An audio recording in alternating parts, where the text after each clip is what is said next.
नामै सब भरम दे नित जग टोटा सहसार।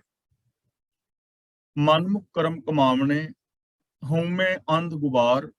गुरमुख अमृत पीवना नानक शब्द विचार। इस पावन श्लोक राही साहिब श्री गुरु अमरदास जी महाराज ने दो तरह की जिंदगी बयान की है। एक वो लोग जो वो कर्म कर रहे ने जो आत्मक मौत लियान वाले ने, और कुछ वो लोग जो आत्मक जीवन देने वाले कर्म कर रहे ने। सानू इन्हां श्लोकां राही आत्मक जिंदगी जीण दी प्रेरणा दिती है। ਅਸੀਂ आत्मक जीवन किवें जी सकते हाँ, गुरुदेव पातशाह जी ने साडा मार्गदर्शन किया है। और आत्मक जीवन के अंदर जो रोड़े ने उन्हां दी निशानदेही की है। आओ बड़े प्यार नाल विचार करन दा यतन करिए। विण नामै सब भरम दे नित जग टोटा सहसार। जग दा मतलब जगत विच, टोटा तो भाव घाटा, संसार दा मतलब संसार विच, ते सब दा मतलब सारे। ਉਹ ਸਾਰੇ ਜੀਵ ਵਿਣ ਨਾਵੇਂ ਦਾ ਮਤਲਬ ਜੋ ਰੱਬੀ ਹੁਕਮ ਤੋਂ ਬਾਹਰ ਨੇ, ਰੱਬੀ ਸਿਫਤ ਸਲਾਹ ਤੋਂ ਵਾਂਝੇ ਨੇ। ਸਭ ਭਰਮ ਦੇ ਉਹ ਸਾਰੇ ਹੀ ਜੋ ਰੱਬੀ ਹੁਕਮ ਤੋਂ ਉਲਟ ਨੇ, ਰੱਬੀ ਰਜ਼ਾ ਨੂੰ ਨਹੀਂ ਸਮਝਦੇ, ਜੋ ਰੱਬੀ ਸਿਫਤ ਸਲਾਹ ਦੇ ਨਾਲ ਨਹੀਂ ਜੁੜੇ, ਉਹ ਸਾਰੇ ਹੀ ਭਟਕ ਰਹੇ ਨੇ, ਜੀਵਨ ਦੇ ਅਸਲ ਮਾਰਗ ਤੋਂ ਖੁੰਝੇ ਹੋਏ ਨੇ। ਨਿਤ ਜਗ ਟੋਟਾ ਸੰਸਾਰ ਸਹਿਸਾਰ। ਉਹਨਾਂ ਨੂੰ ਸੰਸਾਰ ਵਿੱਚ ਘਾਟਾ ਹੀ ਘਾਟਾ ਹੈ। ਭਾਵ ਉਹ ਆਪਣੇ ਜੀਵਨ ਦੇ ਅੰਦਰ ਕੋਈ ਲਾਭ ਨਹੀਂ ਖੱਟ ਰਹੇ, ਉਹਨਾਂ ਦੇ ਜੀਵਨ ਦੇ ਅੰਦਰ ਘਾਟਾ ਹੈ। ਉਹ ਸਾਰੇ ਜੀਵ ਜੋ ਰੱਬੀ ਹੁਕਮ ਤੋਂ ਵਾਂਝੇ ਨੇ, ਉਹ ਆਪਣੇ ਅਸਲ ਜੀਵਨ ਤੋਂ ਭਟਕੇ ਹੋਏ ਨੇ। ਤਾਂ ਇਹਨੂੰ ਅਸੀਂ ਸਮਝ ਚੁੱਕੇ ਹਾਂ ਕਿ ਭਟਕਣ ਦਾ ਮਤਲਬ ਹੀ ਹੈ ਕਿ ਰੱਬੀ ਰਜ਼ਾ ਤੋਂ ਉਲਟ ਚੱਲਣਾ, ਰੱਬੀ ਗੁਣਾਂ ਦੇ ਧਾਰਨੀ ਨਾ ਹੋਣਾ। ਤਾਂ ਜੀਵਨ ਦੇ ਅੰਦਰ ਆਤਮਕ ਘਾਟਾ ਹੀ ਘਾਟਾ ਆਏਗਾ। मनमुख करम कमावने हऊमे अंध गुबार। अंध गुबार का मतलब कुप हनेरा। मनमुख का मतलब आप खुदरे लोग। करम कमावने का मतलब जो कर्म करते हैं। तो मन के पिछे तुरन वाले जो लोग ने आप खुदरे हौमे दे आसरे वो कर्म करते हैं जो कुप हनेरे वाले ने, जो जिंदगी विच कुप हनेरा ही पैदा करते हैं। मतलब आप हुदरे मनुख हौमे दे कारण, हौमे नूं बेस बना के अज्ञानता भरे कर्म करते हैं, जिस करके उन्हां दी जिंदगी विच कुप हनेरा ही बनिया रहिंदा है। उन्हां दे जीवन दे अंदर आत्मक चानण, आत्मक ज्ञान, आत्मक जीवन पैदा नहीं हुंदा। गुरमुख अमृत पीवना नानक शब्द विचार। शब्द विचार का मतलब गुरु के शब्द नूं विचार के। गुरमुख का मतलब गुरु के सन्मुख होने वाले, गुरमत आशे अनुसार जिंदगी जी के। अमृत पीवना का मतलब आत्मक जीवन मानते हैं, आत्मक जीवन देन वाले कर्म करते हैं। सतगुरु के जो सन्मुख ने वो जीव गुरु शब्द नूं विचार के आत्मक जीवन देन वाले कर्म करते हैं। यानी आत्मक जीवन देन वाले शुभ गुणों के उधारनी ने, गुरु की मत के उधारनी ने, और गुरु की मत अनुसार वो जिंदगी जींदे हैं, जिस करके वो आत्मक जीवन का आनंद माणदे ने। तो हुण साडे कोल दो रास्ते आ गए। एक तो मनमुख का रास्ता, मनमुखता का रास्ता, जिस विच आप खुदरापन है। आप खुदरेपन दे नाल कीते गए जिन्ने भी कर्म ने, झूठ वाले, फरेब वाले, अंधविश्वासां वाले, जां चोरियां, ठगियां, बेईमानियां, ये बंदे दी जिंदगी विच आत्मक मौत लियाउंदे ने। ये अज्ञानता भरे कर्म ने। इस तो अलावा जिन्ने भी धार्मिक मिथियां हुई जो रस्मां ने, धर्म के नाम के उत्ते वर्त नराते वगैरह वगैरह, वो कर्म भी साडी जिंदगी के अंदर खुशी खेड़ी का साधन नहीं बनते। दूजे पासे जो गुरु के दसे राह ते चल के असीं कर्म करते हाँ, सत संतोख दया धर्म आदि गुणां दे धारनी हुंदे हाँ, रब की रजा अनुसार जिंदगी जींदे हाँ, और गुरु शब्द नूं विचार के अपना जीवन व्यतीत करते हाँ। वो कर्म, वो जीवन साडे अंदर आत्मक खेड़ा, ਆਤਮਿਕ ਖੁਸ਼ੀਆਂ, ਆਤਮਿਕ ਆਨੰਦ ਪੈਦਾ ਕਰਦੇ ਨੇ। ਇਸ ਲਈ ਗੁਰਦੇਵ ਸਾਨੂੰ ਸਮਝਾ ਰਹੇ ਨੇ ਕਿ ਪਿਆਰਿਓ, ਗੁਰਮਤ ਆਸ਼ੇ ਅਨੁਸਾਰ ਜ਼ਿੰਦਗੀ ਜੀਣੀ ਚਾਹੀਦੀ ਹੈ, ਰੱਬੀ ਰਜ਼ਾ ਮੁਤਾਬਕ ਜੀਵਨ ਬਿਤਾਉਣਾ ਚਾਹੀਦਾ ਹੈ ਔਰ ਸ਼ੁਭ ਗੁਣਾਂ ਦੇ ਧਾਰਨੀ ਹੋ ਕੇ ਆਤਮਿਕ ਜੀਵਨ ਦਾ ਆਨੰਦ ਮਾਣਨਾ ਚਾਹੀਦਾ ਹੈ। ਮਹਿਲਾ ਤੀਜਾ, ਸਹਿਜੇ ਜਾਗੈ ਸਹਿਜੇ ਸੋਵੈ। ਜੋ ਗੁਰੂ ਦੇ ਦੱਸੇ ਰਾਹ ਤੇ ਤੁਰਨ ਵਾਲਾ ਹੈ, ਉਹ ਆਤਮਿਕ ਅਡੋਲਤਾ ਵਿੱਚ ਹੀ ਜਾਗਦਾ ਹੈ ਔਰ ਆਤਮਿਕ ਅਡੋਲਤਾ ਵਿੱਚ ਹੀ ਸੌਂਦਾ ਹੈ। ਹੁਣ ਸੌਣਾ ਔਰ ਜਾਗਣਾ ਜਾਂ ਜਾਗਣਾ ਔਰ ਸੌਣਾ, ਅਸੀਂ ਜਾਗਦੇ ਹਾਂ ਔਰ ਜਾਗਣ ਤੋਂ ਬਾਅਦ ਨੀਂਦ ਆਉਂਦੀ ਹੈ, ਆਰਾਮ ਕਰਨ ਵਾਸਤੇ ਅਸੀਂ ਸੌਂਦੇ ਹਾਂ। ਸੌਣ ਤੋਂ ਬਾਅਦ ਸਾਡੀ ਨੀਂਦ ਖਤਮ ਹੁੰਦੀ ਹੈ, ਪੂਰੀ ਹੁੰਦੀ ਹੈ, ਤੇ ਉਸ ਤੋਂ ਬਾਅਦ ਅਸੀਂ ਫਿਰ ਜਾਗਦੇ ਹਾਂ। ਯਾਨੀ ਜੋ ਜਾਗਣ ਤੋਂ ਲੈ ਕੇ ਸੌਣ ਤੱਕ ਔਰ ਸੌਣ ਤੋਂ ਲੈ ਕੇ ਜਾਗਣ ਤੱਕ ਜਿਹੜਾ ਵੀ ਸਮਾਂ ਹੈ, ਉਹ ਸਹਿਜ ਦੇ ਅੰਦਰ ਬੰਦਾ ਗੁਜ਼ਾਰਦਾ ਹੈ। ਗੁਰੂ ਦੇ ਦੱਸੇ ਰਾਹ ਤੇ ਤੁਰਨ ਵਾਲਾ ਸਹਿਜ ਵਿੱਚ ਹੈ। ਸਹਿਜ ਦਾ ਮਤਲਬ ਮਨ, ਬਚਨ ਔਰ ਕਰਮ ਦੀ ਇਕਸਾਰਤਾ। ਜਿਸ ਤੇ ਮਨ ਵਿੱਚ ਵੀ ਸੱਚ ਹੈ, ਜਿਸ ਤੇ ਬੋਲਾਂ ਵਿੱਚ ਵੀ ਸੱਚ ਹੈ ਔਰ ਜਿਸ ਤੇ ਬਿਹੇਵੀਅਰ ਵਿੱਚ ਵੀ ਸੱਚ ਹੈ, ਯਾਨੀ ਮਨ, ਬਚਨ, ਕਰਮ ਕਰਕੇ ਜੋ ਅੰਦਰੋਂ ਬਾਹਰੋਂ ਇੱਕ ਹੈ, ਉਹਨੂੰ ਕਹਿੰਦੇ ਨੇ ਸਹਿਜ ਦੇ ਅੰਦਰ ਟਿਕਿਆ ਹੋਇਆ ਬੰਦਾ। ਜਿਸ ਤੇ ਮਨ ਵਿੱਚ ਕੁਝ ਹੋਰ, ਬੋਲਾਂ ਵਿੱਚ ਕੁਝ ਹੋਰ, ਬਿਹੇਵੀਅਰ ਕੁਝ ਹੋਰ ਤਰ੍ਹਾਂ ਦਾ ਹੁੰਦਾ ਹੈ, ਉਹ ਸਹਿਜ ਵਿੱਚ ਨਹੀਂ ਹੁੰਦਾ, ਉਹ ਅਸਹਿਜ ਵਿੱਚ ਹੁੰਦਾ ਹੈ। ਤਾਂ ਗੁਰੂ ਜੀ ਗੁਰਮੁਖ ਦੀ ਗੱਲ ਕਰ ਰਹੇ ਨੇ ਕਿ ਜੋ ਗੁਰੂ ਆਸ਼ੇ ਅਨੁਸਾਰ ਜ਼ਿੰਦਗੀ ਜੀਣ ਵਾਲਾ ਹੈ, ਉਹ ਸੌਂਦਾ ਜਾਗਦਾ, ਭਾਵ ਹਰ ਵਕਤ ਆਤਮਿਕ ਅਡੋਲਤਾ ਦੇ ਅੰਦਰ ਟਿਕਿਆ ਹੋਇਆ ਹੈ। ਗੁਰਮੁਖ ਅਨਦਿਨ ਉਸਤਤ ਹੋਵੇ। ਅਨਦਿਨ ਦਾ ਮਤਲਬ ਹਰ ਰੋਜ਼, ਭਾਵ ਹਮੇਸ਼ਾ। ਗੁਰਮੁਖ ਦਾ ਮਤਲਬ ਗੁਰੂ ਦੇ ਦੱਸੇ ਰਾਹ ਤੇ ਜੋ ਤੁਰਨ ਵਾਲਾ ਹੈ। ਜੋ ਗੁਰੂ ਦੇ ਦੱਸੇ ਰਾਹਾਂ ਤੇ ਤੁਰਨ ਵਾਲਾ ਹੈ, ਉਹਦੇ ਜੀਵਨ ਦੀ ਇਹ ਨਿਸ਼ਾਨੀ ਹੈ ਕਿ ਉਹਦੇ ਜੀਵਨ ਵਿੱਚ ਹਮੇਸ਼ਾ ਉਸਤਤ ਹੁੰਦੀ ਹੈ। ਯਾਨੀ ਉਹ ਹਰੀ ਦੀ ਸਿਫਤ ਸਲਾਹ ਕਰ ਰਿਹਾ ਹੁੰਦਾ ਹੈ, ਉਹ ਰੱਬੀ ਗੁਣਾਂ ਦਾ ਧਾਰਨੀ ਹੁੰਦਾ ਹੈ। ਹਰ ਵਕਤ ਇੱਕ ਪਲ ਵੀ ਉਹ ਕਿਸੇ ਔਗਣ ਦਾ ਆਸਰਾ ਨਹੀਂ ਲੈਂਦਾ। ਗੁਰੂ ਅਨਸਾਰੀ ਮਨੁੱਖ ਦੇ ਅੰਦਰ ਕਦੇ ਕੋਈ ਔਗਣ ਵਾਲਾ, ਪਾਪ ਵਿਕਾਰ ਵਾਲਾ ਵਿਚਾਰ ਵੀ ਨਹੀਂ ਆਉਂਦਾ, ਨੈਗੇਟਿਵਿਟੀ ਨਹੀਂ ਆਉਂਦੀ, ਨਕਾਰਾਤਮਕਤਾ ਨਹੀਂ ਆਉਂਦੀ, ਢਹਿੰਦੀ ਕਲਾ ਨਹੀਂ ਆਉਂਦੀ, ਸਗੋਂ ਹਮੇਸ਼ਾ ਚੜ੍ਹਦੀ ਕਲਾ ਵਿੱਚ ਹੈ, ਸਿਫਤ ਸਲਾਹ ਦੇ ਨਾਲ ਜੁੜਿਆ ਹੋਇਆ ਹੈ ਔਰ ਗੁਣਾਂ ਦੀ ਉਹ ਗੱਲ ਕਰਦਾ ਹੈ। ਜੋ ਗੁਰੂ ਦੇ ਦੱਸੇ ਰਾਹ ਤੇ ਤੁਰਨ ਵਾਲਾ ਹੈ, ਇਹ ਉਹਦੀ ਨਿਸ਼ਾਨੀ ਹੈ। ਦੂਜੇ ਪਾਸੇ ਮਨਮੁਖ ਹੈ, ਜੋ ਆਪ ਹੁਦਰਾ ਮਨੁੱਖ ਹੈ, ਜੋ ਰੱਬੀ ਰਜ਼ਾ ਨੂੰ ਫੋਲੋ ਨਹੀਂ ਕਰ ਰਿਹਾ, ਜੋ ਗੁਰਮਤ ਆਸ਼ੇ ਅਨੁਸਾਰ ਜ਼ਿੰਦਗੀ ਨਹੀਂ ਜੀ ਰਿਹਾ, ਜੋ ਗੁਣਾਂ ਦਾ ਧਾਰਨੀ ਨਹੀਂ ਹੈ, ਉਹਦਾ ਜੀਵਨ ਕਿਵੇਂ ਬੀਤਦਾ ਹੈ। ਮਨਮੁਖ ਭਰਮੈ। ਭਰਮੈ ਦਾ ਮਤਲਬ ਭਟਕਦਾ ਹੈ। ਸਹਿਸਾ, ਸਹਿਸਾ ਦਾ ਮਤਲਬ ਤੌਖਲਾ। ਜੋ ਆਪ ਹੁਦਰਾ ਮਨੁੱਖ ਹੈ, ਉਹ ਭਟਕਦਾ ਫਿਰਦਾ ਹੈ ਜੀਵਨ ਦੇ ਅੰਦਰ। ਉਹਨੇ ਜੀਵਨ ਦੇ ਸਹੀ ਰਾਸਤੇ ਨੂੰ ਨਹੀਂ ਅਪਣਾਇਆ। ਉਹਦੇ ਜੀਵਨ ਦੇ ਅੰਦਰ ਭਰਮ ਹੈ, ਸ਼ੱਕ ਹੈ, ਭੁਲੇਖਾ ਹੈ ਔਰ ਉਸ ਭਰਮ ਔਰ ਭੁਲੇਖੇ ਦੇ ਕਾਰਨ ਉਹ ਇਨਸਾਨ ਭਟਕਦਾ ਫਿਰਦਾ ਹੈ।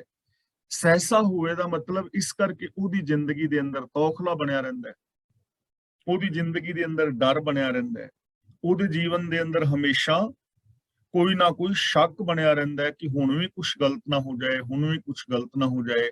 ਉਹ ਚਿੰਤਾਵਾਂ ਦਾ ਸ਼ਿਕਾਰ ਹੁੰਦਾ ਹੈ, ਉਹ ਡਰਾਂ ਦਾ ਸ਼ਿਕਾਰ ਹੋ ਜਾਂਦਾ ਹੈ। ਉਹਦੇ ਜੀਵਨ ਦੇ ਅੰਦਰ ਤੌਖਲੇ ਬਣੇ ਰਹਿੰਦੇ ਨੇ ਕਿਉਂਕਿ ਉਹ ਭਰਮ ਦੇ ਕਾਰਨ ਭਟਕਿਆ ਹੋਇਆ ਹੈ। ਉਹਦੇ ਅੰਦਰ ਗਿਆਨ ਨਹੀਂ ਹੈ, ਉਹਨੂੰ ਅਸਲੀਅਤ ਦਾ ਨਹੀਂ ਪਤਾ। ਤਾਂ ਅਸਲੀਅਤ ਦਾ ਗਿਆਨ ਨਾ ਹੋਣ ਕਰਕੇ ਆਪ ਹੁਦਰਾ ਮਨੁੱਖ, ਮਨਮੁਖ ਮਨੁੱਖ ਜੀਵਨ ਦੇ ਅਸਲ ਰਾਹ ਤੋਂ ਖੁੰਝ ਜਾਂਦਾ ਹੈ ਔਰ ਚਿੰਤਾਵਾਂ ਦਾ ਕਾਰਨ ਉਹਦਾ ਜੀਵਨ ਬਣ ਜਾਂਦਾ ਹੈ। ਅਗਲਾ ਬਚਨ ਕਰਦੇ ਨੇ, ਅੰਤਰ ਚਿੰਤਾ ਨੀਂਦ ਨਾ ਸੋਵੇ। ਹੁਣ ਜੋ ਮਨ ਦੇ ਪਿੱਛੇ ਤੁਰਨ ਵਾਲਾ ਆਪ ਹੁਦਰਾ ਹੈ, ਜੀਵਨ ਦੇ ਸਹੀ ਰਾਸਤੇ ਤੋਂ ਭਟਕਿਆ ਹੈ, ਅਗਿਆਨਤਾ ਭਰੇ ਕਰਮ ਕਰ ਰਿਹਾ ਹੈ, ਉਸ ਦੀ ਜ਼ਿੰਦਗੀ ਦੇ ਅੰਦਰ ਤੌਖਲਾ ਹੈ, ਇਸ ਲਈ ਉਹ ਕਦੇ ਵੀ ਸੁੱਖ ਦੀ ਨੀਂਦ ਨਹੀਂ ਸੌਂਦਾ ਕਿਉਂਕਿ ਅੰਦਰ ਉਹਦੇ ਚਿੰਤਾ ਹੈ, ਅੰਦਰ ਉਹਦੇ ਹਰ ਵਕਤ ਚਿੰਤਾ ਹੈ। ਤੇ ਜਿਸ ਦੇ ਅੰਦਰ ਚਿੰਤਾ ਹੈ, ਉਹ ਸੁੱਖ ਦੀ ਨੀਂਦ ਨਹੀਂ ਸੌਂਦਾ। ਹੁਣ ਦੇਖੋ ਤੁਸੀਂ, ਜਿੰਨੇ ਵੀ ਮਾਨਸਿਕ ਰੋਗਾਂ ਦੇ ਸ਼ਿਕਾਰ ਲੋਕ ਨੇ, ਜਿਨ੍ਹਾਂ ਨੂੰ ਡਿਪਰੈਸ਼ਨ ਹੋ ਗਿਆ, ਨਿਊਰੋਸਥੀਨੀਆ ਹੋ ਗਿਆ, ਜਾਂ ਕੋਈ ਪਰਸਨੈਲਿਟੀ ਡਿਸਆਰਡਰ ਪੈਦਾ ਹੋ ਗਿਆ, ਕੋਈ ਵੀ ਹੈਲੂਸੀਨੇਸ਼ਨ ਵਗੈਰਾ, ਕੋਈ ਵੀ ਮਾਨਸਿਕ ਰੋਗ ਜਾਂ ਚਿੰਤਾ, ਤਾਂ ਉਹਨੂੰ ਨੀਂਦ ਨਹੀਂ ਆਏਗੀ, ਉਹਦੀ ਨੀਂਦ ਉੱਡ ਜਾਏਗੀ, ਉਹਨੂੰ ਚੈਨ ਨਹੀਂ ਆਏਗਾ। ਤਾਂ ਗੱਲ ਇੱਥੇ ਸਿਰਫ ਸਰੀਰਕ ਨੀਂਦ ਦੀ ਨਹੀਂ ਹੈ, ਗੱਲ ਇਹ ਹੈ ਕਿ ਉਹਦੀ ਜ਼ਿੰਦਗੀ ਦੇ ਵਿੱਚੋਂ ਨੀਂਦ ਹੀ ਉੱਡ ਜਾਂਦੀ ਹੈ, ਭਾਵ ਕਿ ਉਹ ਸੁੱਖ ਦੀ ਨੀਂਦ ਨਹੀਂ ਸੌਂਦਾ। ਮੀਨਸ ਕਿ ਉਹਦੀ ਜ਼ਿੰਦਗੀ ਅੰਦਰ ਸੁਖ ਸ਼ਾਂਤੀ, ਆਨੰਦ ਖੇੜਾ, ਖੁਸ਼ੀ ਔਰ ਪ੍ਰਸੰਨਤਾ ਨਹੀਂ ਰਹਿ ਜਾਂਦੀ। ਗਿਆਨੀ ਜਾਗਹਿ ਸਮਹਿ ਸੁਭਾਏ, ਇੱਥੇ ਜਾਗਹਿ ਔਰ ਸਵੇ ਨੂੰ ਬਿੰਦੀ ਲਾ ਕੇ ਪੜਾਂਗੇ। ਗਿਆਨੀ ਜਾਗਹਿ ਸਮਹਿ ਸੁਭਾਏ। ਗਿਆਨੀ ਦਾ ਮਤਲਬ ਗਿਆਨਵਾਨ, ਜਿਹਨੇ ਰੱਬ ਦੇ ਨਾਲ ਡੂੰਘੀ ਸਾਂਝ ਪਾ ਲਈ। ਗਿਆਨੀ ਕੌਣ ਹੈ? ਭੈ ਕਾਹੂ ਕੋ ਦੇਤ ਨਹਿ, ਨਹਿ ਪੈ ਮਾਨਤ ਆਨ, ਕਹੋ ਨਾਨਕ ਸੁਨ ਰੇ ਮਨਾ, ਗਿਆਨੀ ਤਾਹੇ ਪਖਾਨ। ਜਿਸ ਨੂੰ ਸੂਝ ਹੈ, ਸਮਝ ਹੈ ਰੱਬੀ ਗੁਣਾਂ ਦੇ ਨਾਲ, ਜਿਹਦੀ ਸਾਂਝ ਹੈ। ਜਾਗੇ ਸਮੇਂ ਦਾ ਮਤਲਬ ਜਾਗਦੇ ਨੇ, ਸੌਂਦੇ ਨੇ। ਸੁਭਾਏ ਦਾ ਮਤਲਬ ਸੋਹਣੇ ਪਿਆਰ ਵਿੱਚ। ਉਹ ਪ੍ਰਭੂ ਦੇ ਸੋਹਣੇ ਪਿਆਰ ਦੇ ਅੰਦਰ ਹੀ ਜਾਗਦੇ ਨੇ ਔਰ ਸੌਂਦੇ ਨੇ, ਭਾਵ ਕਿ ਉਹ ਆਰਾਮ ਦੀ ਨੀਂਦ ਸੌਂਦੇ ਨੇ ਔਰ ਆਰਾਮ ਦੀ ਨੀਂਦ ਜਾਗਦੇ ਨੇ, ਜਿਨ੍ਹਾਂ ਦੀ ਪ੍ਰਭੂ ਦੇ ਨਾਲ ਡੂੰਘੀ ਸਾਂਝ ਬਣੀ ਹੋਈ ਹੈ। ਤਾਂ ਇਸ ਲਈ ਜੇ ਅਸੀਂ ਵੀ ਚਾਹੁੰਦੇ ਹਾਂ ਕਿ ਸਾਡੀ ਜ਼ਿੰਦਗੀ ਵਿੱਚ ਜੇ ਕਿਤੇ ਚਿੰਤਾ, ਪਰੇਸ਼ਾਨੀਆਂ ਨੇ, ਤਾਂ ਅਸੀਂ ਗੁਰੂ ਦੀ ਪਾਵਨ ਬਾਣੀ ਦੇ ਨਾਲ ਆਪਣੀ ਸਾਂਝ ਪਾਈਏ, ਰੱਬੀ ਗੁਣਾਂ ਦੇ ਨਾਲ ਆਪਣੀ ਸਾਂਝ ਪਾਈਏ, ਤਾਂ ਸਾਡੀ ਜ਼ਿੰਦਗੀ ਦੇ ਅੰਦਰੋਂ ਵੀ ਇਹ ਚਿੰਤਾਵਾਂ ਔਰ ਝੋਰੇ ਆਦਿਕ ਮੁੱਕ ਸਕਦੇ ਨੇ। ਨਾਨਕ ਨਾਮ ਰਤਿਆਂ ਬਲ ਜਾਉ, ਰਤਿਆ ਨਹੀਂ ਰਤਿਆਂ। ਰਤਿਆਂ ਦਾ ਮਤਲਬ ਜਿਹੜੇ ਰੰਗੇ ਹੋਏ ਨੇ। ਬਲ ਜਾਉ ਬਿੰਦੀ ਲਗਾ ਕੇ, ਫਸਟ ਪਰਸਨ ਦੀ ਗੱਲ ਹੈ ਨਾ, ਬਲ ਜਾਉ, ਬਲਿਹਾਰ ਜਾਵਾਂ। ਗੁਰੂ ਜੀ ਕਹਿੰਦੇ ਨੇ ਜੋ ਨਾਮ ਵਿੱਚ ਰੰਗੇ ਹੋਏ ਨੇ, ਮੀਨਸ ਰੱਬੀ ਸਿਫਤ ਸਲਾਹ ਦੇ ਨਾਲ ਜਿਨ੍ਹਾਂ ਦਾ ਮਨ ਰੰਗਿਆ ਹੋਇਆ ਹੈ, ਜਿਨ੍ਹਾਂ ਦੇ ਮਨ ਵਿੱਚ ਰੱਬੀ ਗੁਣਾਂ ਦੀ ਪ੍ਰੀਤ ਹੈ, ਜੋ ਰੱਬੀ ਰਜ਼ਾ ਦੇ ਪਿਆਰ ਵਿੱਚ ਜ਼ਿੰਦਗੀ ਜੀਂਦੇ ਨੇ। ਬਲ ਜਾਉ, ਮੈਂ ਉਹਨਾਂ ਤੋਂ ਸਦਕੇ ਜਾਂਦਾ ਹਾਂ, ਬਲਿਹਾਰ ਜਾਂਦਾ ਹਾਂ, ਵਾਰਨੇ ਹੁੰਦਾ ਹਾਂ, ਕੋਲ ਘੁਮਾਈ ਹੁੰਦਾ ਹਾਂ। ਜਿਹੜੇ ਰੱਬੀ ਪ੍ਰੇਮ ਵਿੱਚ ਰੰਗੇ ਨੇ, ਜਿਨ੍ਹਾਂ ਨੇ ਆਪਣੇ ਮਨ ਨੂੰ ਰੱਬੀ ਗੁਣਾਂ ਦੇ ਨਾਲ ਰੰਗਿਆ ਹੈ, ਜੋ ਰੱਬੀ ਰਜ਼ਾ ਦੇ ਅੰਦਰ ਜ਼ਿੰਦਗੀ ਜੀ ਰਹੇ ਨੇ। ਪੌੜੀ ਸੇ ਹਰ ਨਾਮ ਧਿਆਵਹਿ, ਜੋ ਹਰ ਰਤਿਆ। ਜੋ ਹਰ ਰਤਿਆ, ਰਤਿਆ ਦਾ ਮਤਲਬ ਜੋ ਰੰਗੇ ਹੋਏ ਨੇ ਪ੍ਰਭੂ ਪ੍ਰੇਮ ਦੇ ਅੰਦਰ। ਜਿਹੜੇ ਪ੍ਰਭੂ ਪ੍ਰੇਮ ਵਿੱਚ ਰੰਗੇ ਹੋਏ ਨੇ, ਉਹਨਾਂ ਦੀ ਨਿਸ਼ਾਨੀ ਕੀ ਹੈ? ਸੇ ਹਰ ਨਾਮ ਧਿਆਵਹਿ, ਧਿਆਵੇਂ ਦਾ ਮਤਲਬ ਧਿਆਉਂਦੇ ਨੇ, ਧਿਆਨ ਵਿੱਚ ਵਸਾਉਂਦੇ ਨੇ। ਹਰ ਨਾਮ ਦਾ ਮਤਲਬ ਰੱਬ ਦੀ ਸਿਫਤ ਸਲਾਹ ਜਾਂ ਰੱਬੀ ਹੁਕਮ। ਉਹਨਾਂ ਨੇ ਰੱਬੀ ਹੁਕਮ ਨੂੰ ਆਪਣੇ ਧਿਆਨ ਦੇ ਅੰਦਰ ਵਸਾਇਆ ਹੋਇਆ ਹੈ। ਉਹਨਾਂ ਦਾ ਧਿਆਨ ਰੱਬੀ ਹੁਕਮ ਦੇ ਵਿੱਚ ਤੁਰਨ ਵਿੱਚ ਹੈ, ਯਾਨੀ ਰੱਬੀ ਗੁਣਾਂ ਨੂੰ ਆਪਣੇ ਧਿਆਨ ਦੇ ਵਿੱਚ ਉਹਨਾਂ ਨੇ ਟਿਕਾਇਆ ਹੋਇਆ ਹੈ, ਜੋ ਪ੍ਰਭੂ ਦੇ ਨਾਲ ਪਿਆਰ ਕਰਨ ਵਾਲੇ। ਤਾਂ ਸਾਰੀ ਪੰਕਤੀ ਦਾ ਅਰਥ ਹੋਏਗਾ, ਸੇ ਹਰ ਨਾਮ ਧਿਆਵਹਿ ਜੋ ਹਰ ਰਤਿਆ। ਜੋ ਪ੍ਰਭੂ ਪ੍ਰੇਮ ਦੇ ਅੰਦਰ ਰੰਗੇ ਹੋਏ ਨੇ, ਉਹ ਹਮੇਸ਼ਾ ਰੱਬੀ ਸਿਫਤ ਸਲਾਹ ਨੂੰ ਆਪਣੇ ਧਿਆਨ ਦਾ ਕੇਂਦਰ ਬਣਾਉਂਦੇ ਹਨ। ਹਰ ਇੱਕ ਧਿਆਵਹਿ ਇੱਕ, ਇੱਕੋ ਹਰ ਸੱਤਿਆ। ਇੱਕੋ ਹਰ ਸੱਤਿਆ ਦਾ ਮਤਲਬ ਇੱਕੋ ਹਰੀ ਹੀ ਸੱਤ ਹੈ। ਸੱਤਿਆ ਦਾ ਮਤਲਬ ਅਬਿਨਾਸ਼ੀ ਹੈ, ਸਦਾ ਸਥਿਰ ਰਹਿਣ ਵਾਲਾ ਹੈ। ਉਹ ਇੱਕ ਹਰੀ ਨੂੰ ਧਿਆਉਂਦੇ ਨੇ, ਇੱਕ ਹਰੀ ਨੂੰ ਧਿਆਨ ਵਿੱਚ ਰੱਖਦੇ ਨੇ। ਉਹਨਾਂ ਦੇ ਧਿਆਨ ਵਿੱਚ ਇਹ ਗੱਲ ਹੈ ਕਿ ਇੱਕ ਰੱਬ ਹੀ ਚਾਰ ਚੁਫੇਰੇ ਪਸਰਿਆ ਹੋਇਆ ਹੈ, ਇੱਕ ਹੀ ਉਤਪਤੀ, ਲੈਤਾ, ਪਾਲਣਾ ਔਰ ਸੰਚਾਲਨ ਕਰਨ ਵਾਲਾ ਹੈ, ਇੱਕ ਹੀ ਇਸ ਜਗਤ ਦੇ ਅੰਦਰ ਫੈਲਿਆ ਹੋਇਆ ਹੈ, ਇੱਕ ਹੀ ਸਮਾਇਆ ਹੋਇਆ ਹੈ, ਔਰ ਉਹ ਇੱਕ ਹੀ ਹਮੇਸ਼ਾ ਸੱਤ ਹੈ, ਸਦਾ ਰਹਿਣ ਵਾਲਾ ਹੈ। ਇਹ ਚੀਜ਼ ਨੂੰ ਧਿਆਨ ਦੇ ਵਿੱਚ ਰੱਖਦੇ ਨੇ। ਉਹ ਇੱਕ ਨੂੰ ਹੀ ਚਾਰ ਚੁਫੇਰੇ ਪਸਰਿਆ ਹੋਇਆ ਵੇਖਦੇ ਨੇ, ਜੋ ਹਮੇਸ਼ਾ ਹੈ। ਹਰ ਇੱਕੋ ਵਰਤੈ ਇੱਕ, ਇੱਕੋ ਉਤਪਤਿਆ। ਉਤਪਤਿਆ ਦਾ ਮਤਲਬ ਪੈਦਾ ਕਰਨ ਵਾਲਾ, ਤੇ ਇੱਕੋ ਇੱਕ ਵਰਤੈ ਦਾ ਮਤਲਬ ਇੱਕ ਹਰੀ ਹੀ ਸਭ ਕੰਮ ਚਲਾ ਰਿਹਾ ਹੈ। ਇੱਕੋ ਵਰਤੇ ਦਾ ਮਤਲਬ ਇੱਕ ਹੀ ਵਰਤ ਰਿਹਾ ਹੈ, ਵਿਆਪਕ ਹੈ। ਜੋ ਇੱਕ ਹਰ ਆਪ ਹੀ ਸਭ ਥਾਂ ਤੇ ਵਿਆਪਕ ਹੈ, ਔਰ ਜਿਸ ਇੱਕ ਨੇ ਸਾਰੀ ਸ੍ਰਿਸ਼ਟੀ ਨੂੰ ਪੈਦਾ ਕੀਤਾ ਹੈ, ਗੁਰੂ ਦੇ ਦੱਸੇ ਰਾਹਾਂ ਤੇ ਤੁਰਨ ਵਾਲੇ ਉਸ ਨੂੰ ਹੀ ਧਿਆਉਂਦੇ ਨੇ, ਸਿਫਤ ਸਲਾਹ ਕਰਦੇ ਨੇ, ਉਹਦੇ ਨਾਲ ਜੁੜਦੇ ਨੇ। ਔਰ ਨਾਲ ਗੁਰਮੁਖਾਂ ਦੀ ਇਹ ਵਿਚਾਰ ਹੁੰਦੀ ਹੈ ਕਿ ਇੱਕ ਨੇ ਹੀ ਉਤਪਤੀ ਕੀਤੀ ਹੈ ਔਰ ਇੱਕ ਹੀ ਇਸ ਜਗਤ ਦੇ ਅੰਦਰ ਚਾਰ ਚੁਫੇਰੇ ਸਮਾਇਆ ਹੋਇਆ ਹੈ। ਜੋ ਹਰ ਨਾਮ ਧਿਆਵੇ ਹੈ ਤਿੰਨ ਡਰ ਸੱਟ ਕੱਤਿਆ। ਸੱਟ ਦਾ ਮਤਲਬ ਸੁੱਟ ਦੇਣਾ, ਕੱਤਿਆ ਦਾ ਮਤਲਬ ਡੇਗ ਦੇਣਾ, ਸੱਟ ਕੱਤਿਆ ਦਾ ਮਤਲਬ ਦੂਰ ਕਰ ਦੇਣਾ। ਜੋ ਹਰ ਨਾਮ ਧਿਆਵੇਂ, ਨਾਮ ਦਾ ਮਤਲਬ ਰੱਬੀ ਹੁਕਮ, ਰੱਬੀ ਸਿਫਤ ਸਲਾਹ।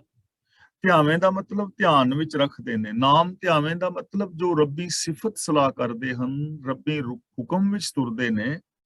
ਤਿੰਨ ਡਰ ਸੱਟ ਕੱਤਿਆ, ਉਹਨਾਂ ਨੇ ਡਰ ਪਰੇ ਸੁੱਟ ਦਿੱਤਾ ਹੈ। ਉਹਨਾਂ ਦੇ ਜੀਵਨ ਦੇ ਅੰਦਰ ਕੋਈ ਡਰ ਨਹੀਂ ਹੈ, ਕਿਉਂਕਿ ਉਹਨਾਂ ਨੂੰ ਸਮਝ ਆ ਗਈ ਹੈ ਕਿ ਹੁਕਮ ਤੋਂ ਬਾਹਰ ਕੁਝ ਨਹੀਂ ਹੋ ਸਕਦਾ। ਹੁਕਮ ਤੋਂ ਬਾਹਰ ਕੁਝ ਨਹੀਂ ਹੁੰਦਾ, ਸਭ ਕੁਝ ਹੁਕਮ ਦੇ ਅੰਦਰ ਹੈ।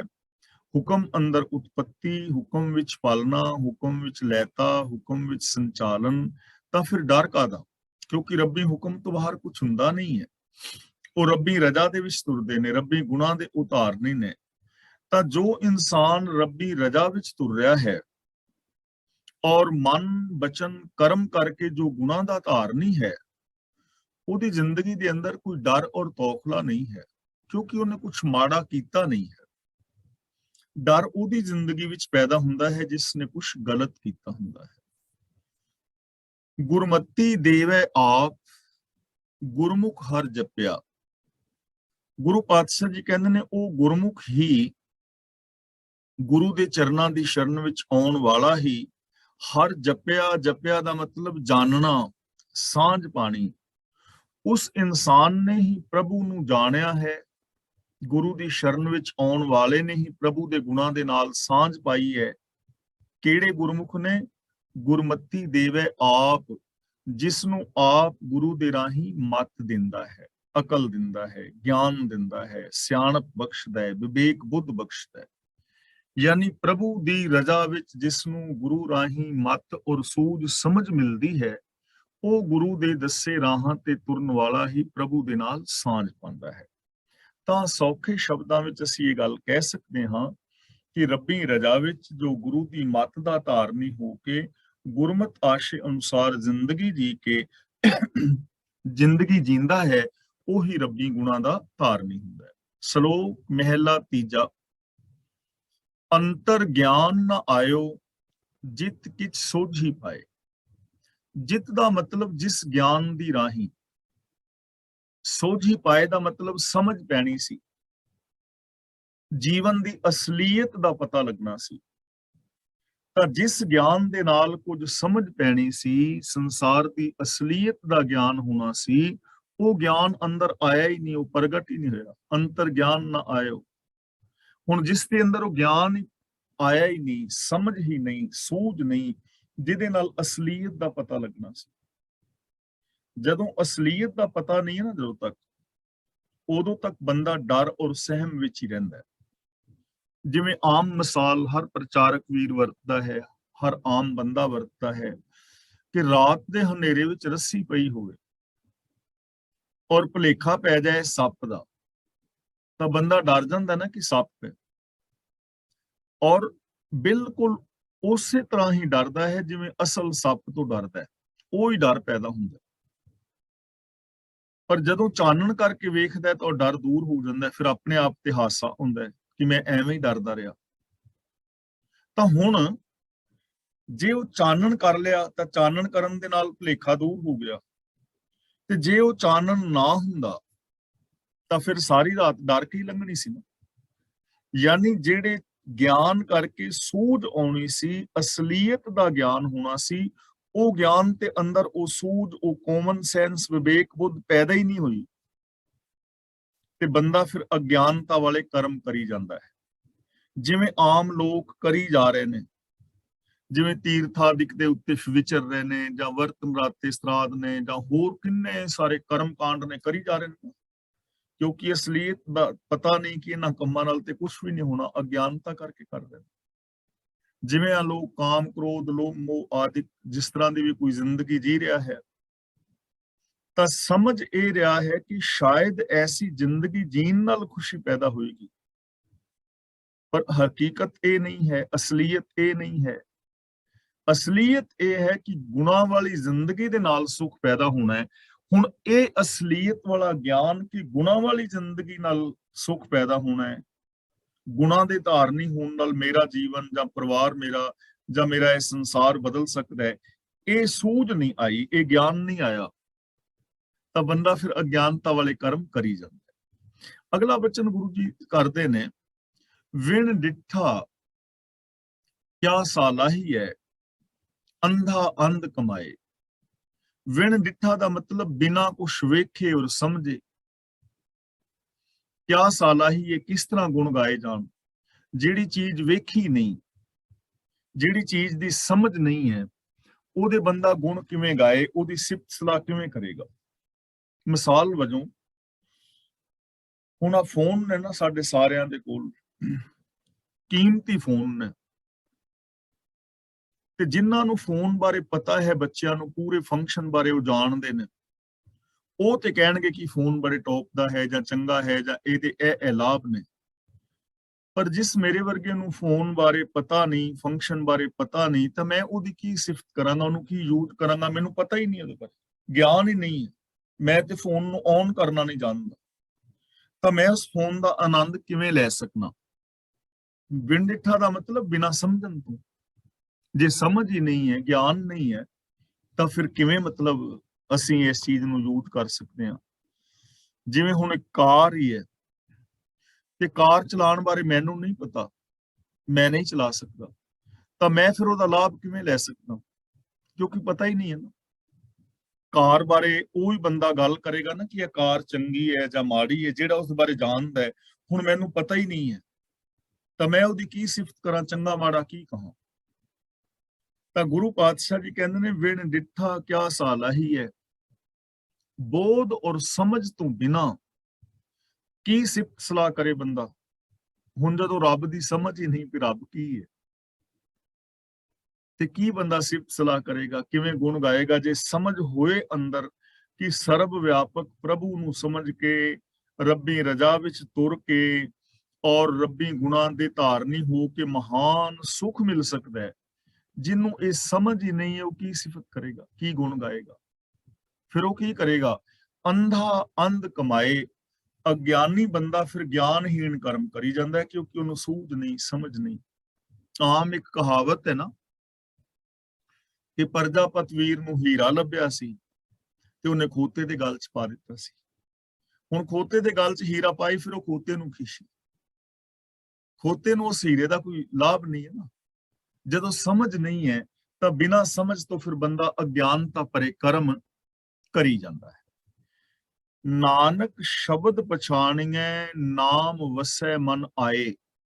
ਸ਼ਬਦ ਪਛਾਣੀਏ ਦਾ ਮਤਲਬ ਜੇ ਗੁਰੂ ਦੇ ਸ਼ਬਦ ਦੀ ਪਹਿਚਾਣ ਕਰੀਏ, ਗੁਰੂ ਦੇ ਸ਼ਬਦ ਦੀ ਮਹਾਨਤਾ ਨੂੰ ਸਮਝੀਏ ਔਰ ਗੁਰ ਸ਼ਬਦ ਮੁਤਾਬਕ ਜ਼ਿੰਦਗੀ ਜੀਵੀਏ, ਨਾਮ ਵਸੈ ਮਨ ਆਏ, ਫਿਰ ਰੱਬ ਸਾਡੇ ਮਨ ਦੇ ਅੰਦਰ ਆ ਕੇ ਵਸ ਜਾਏਗਾ। ਫਿਰ ਰੱਬੀ ਹੁਕਮ ਸਾਡੇ ਮਨ ਵਿੱਚ ਆ ਕੇ ਵਸ ਜਾਏਗਾ। ਫਿਰ ਰੱਬੀ ਸਿਫਤ ਸਲਾਹ ਸਾਡੇ ਮਨ ਵਿੱਚ ਆ ਕੇ ਵਸੇਗੀ, ਜੇ ਸ਼ਬਦ ਦੀ ਪਛਾਣ ਕਰੀਏ, ਸ਼ਬਦ ਦੀ ਮਹਾਨਤਾ ਨੂੰ ਸਮਝੀਏ, ਗੁਰੂ ਦੇ ਗਿਆਨ ਮੁਤਾਬਕ ਜ਼ਿੰਦਗੀ ਜੀਵੀਏ, ਜੇ ਆਪਣੇ ਅੰਦਰ ਗੁਰੂ ਦਾ ਗਿਆਨ ਪ੍ਰਗਟ ਕਰੀਏ। ਤਾਂ ਜੇ ਗੁਰਬਾਣੀ ਦੀ ਅਸੀਂ ਮਹਾਨਤਾ ਨੂੰ ਸਮਝੀਏ, ਸਾਰ ਨੂੰ ਜਾਣੀਏ, ਗੁਰਬਾਣੀ ਮੁਤਾਬਕ ਜ਼ਿੰਦਗੀ ਜੀਵੀਏ, ਗੁਰੂ ਦੇ ਉਪਦੇਸ਼ ਦੀ ਮਹਾਨਤਾ ਨੂੰ ਸਮਝੀਏ ਕਿ ਗੁਰੂ ਦਾ ਉਪਦੇਸ਼, ਗੁਰੂ ਦੀ ਫਿਲਾਸਫੀ ਕਿੰਨੀ ਮਹਾਨ ਹੈ, ਤਾਂ ਫਿਰ ਇਹ ਸੱਚ ਜਿਹੜਾ ਹੈ ਸਾਡੇ ਮਨ ਵਿੱਚ ਆ ਵਸੇਗਾ। ਹੁਣ ਦੇਖੋ, ਗੁਰਬਾਣੀ ਹੈ, ਆਪਾਂ ਰੋਜ਼ ਗੱਲ ਕਰ ਰਹੇ ਹਾਂ ਕਿ ਗੁਰਬਾਣੀ ਸਾਡੀਆਂ ਰਾਜਨੀਤਿਕ ਸਮੱਸਿਆਵਾਂ ਨੂੰ ਸੋਲਵ ਕਰਦੀ ਹੈ। ਗੁਰਬਾਣੀ ਦਾ ਕਿੰਨਾ ਵੱਡਾ ਸਿਧਾਂਤ ਹੈ ਕਿ ਤਖਤ ਰਾਜਾ ਸੋ ਬਹਿ ਜੇ ਤਖਤੈ ਲਾਇਕ ਹੋਈ, ਕਿ ਰਾਜ ਸਿੰਘਾਸਨ ਤੇ ਤਖਤ ਤੇ ਉਹ ਬੰਦਾ ਬਹਿਣਾ ਚਾਹੀਦਾ ਜਿਹੜਾ ਲਾਇਕ ਹੈ। ਜੇ ਅਸੀਂ ਇਸ ਚੀਜ਼ ਨੂੰ ਸਮਝ ਲਈਏ ਔਰ ਅਸੀਂ ਲਾਇਕ ਲੀਡਰ ਪੈਦਾ ਕਰ ਲਈਏ, ਤਾਂ ਕਿੰਨਾ ਮਹਾਨ ਚੀਜ਼ ਹੋ ਜਾਏਗੀ ਨਾ। ਜਿਹਦੀ ਮਹਾਨਤਾ ਨੂੰ ਸਮਝ ਲਈਏ, ਫਿਰ ਇਹ ਚੀਜ਼ ਸਾਡੇ ਅੰਦਰ ਵਸ ਜਾਏ, ਅਸੀਂ ਇਹ ਤੇ ਅਮਲ ਕਰੀਏ, ਤਾਂ ਸਾਡੀਆਂ ਰਾਜਨੀਤਿਕ ਸਮੱਸਿਆਵਾਂ ਸੋਲਵ ਹੋ ਜਾਣਗੀਆਂ। ਸਮਾਜਿਕ ਜ਼ਿੰਦਗੀ ਇਹ ਗੁਰੂ ਜੀ ਕਹਿੰਦੇ ਨੇ, ਜਾਣੋ ਜੋਤ ਨਾ ਪੁੱਛੋ ਜਾਤੀ, ਆਗੇ ਜਾਤ ਨਾ ਹੈ, ਫੱਕੜ ਜਾਤੀ ਫੱਕੜ ਨਾਉ। ਜੇ ਸਾਡੀ ਸਮਝ ਵਿੱਚ ਇਹ ਗੱਲ ਬਹਿ ਜਾਏ ਤਾਂ ਫਿਰ ਏਕ ਪਿਤਾ ਏਕਸ ਕੇ ਹਮ ਬਾਰਿਕ ਵਾਲਾ ਸਮਾਜ ਭਾਈਚਾਰਕ ਪੈਦਾ ਹੋ ਜਾਏਗਾ ਨਾ, ਤਾਂ ਇਹ ਸੋਚ ਮਨ ਵਿੱਚ ਵਸੇਗੀ ਜਿਹਦੀ ਵਿਸਾਰ ਨੂੰ ਅਸੀਂ ਜਾਣੀਏ। ਜੇ ਧਾਰਮਿਕ ਤੌਰ ਤੇ ਅਸੀਂ ਗੁਰਬਾਣੀ ਦੀ ਮਹਾਨਤਾ ਨੂੰ ਸਮਝ ਲਈਏ ਕਿ ਏਕੋ ਧਰਮ ਦ੍ਰਿੜੈ ਸੱਚ ਕੋਈ, ਤਾਂ ਫਿਰ ਅਸੀਂ ਆਪਣੇ ਫਰਜ਼ਾਂ ਨੂੰ ਪੂਰੇ ਕਰਾਂਗੇ ਤੇ ਸੰਸਾਰ ਕਿੰਨਾ ਮਹਾਨ ਹੋ ਜਾਏਗਾ। ਜੇ ਆਰਥਿਕ ਦੁਨੀਆ ਦੀ ਅਸੀਂ ਇਸ ਚੀਜ਼ ਨੂੰ ਸਮਝ ਲਵੀ ਜੋ ਗੁਰੂ ਜੀ ਨੇ ਸੋਚ ਦਿੱਤੀ ਹੈ, ਘਾਲ ਖਾਏ ਕਿ ਛੱਥੋਂ ਦੇ ਨਾਨਕ ਰਹਾ ਪਛਾਣੇ ਸੇ, ਤਾਂ ਬੰਦਾ ਕਿਵੇਂ ਇਮਾਨਦਾਰੀ ਵਾਲੇ ਕਰਮ ਕਰੇਗਾ।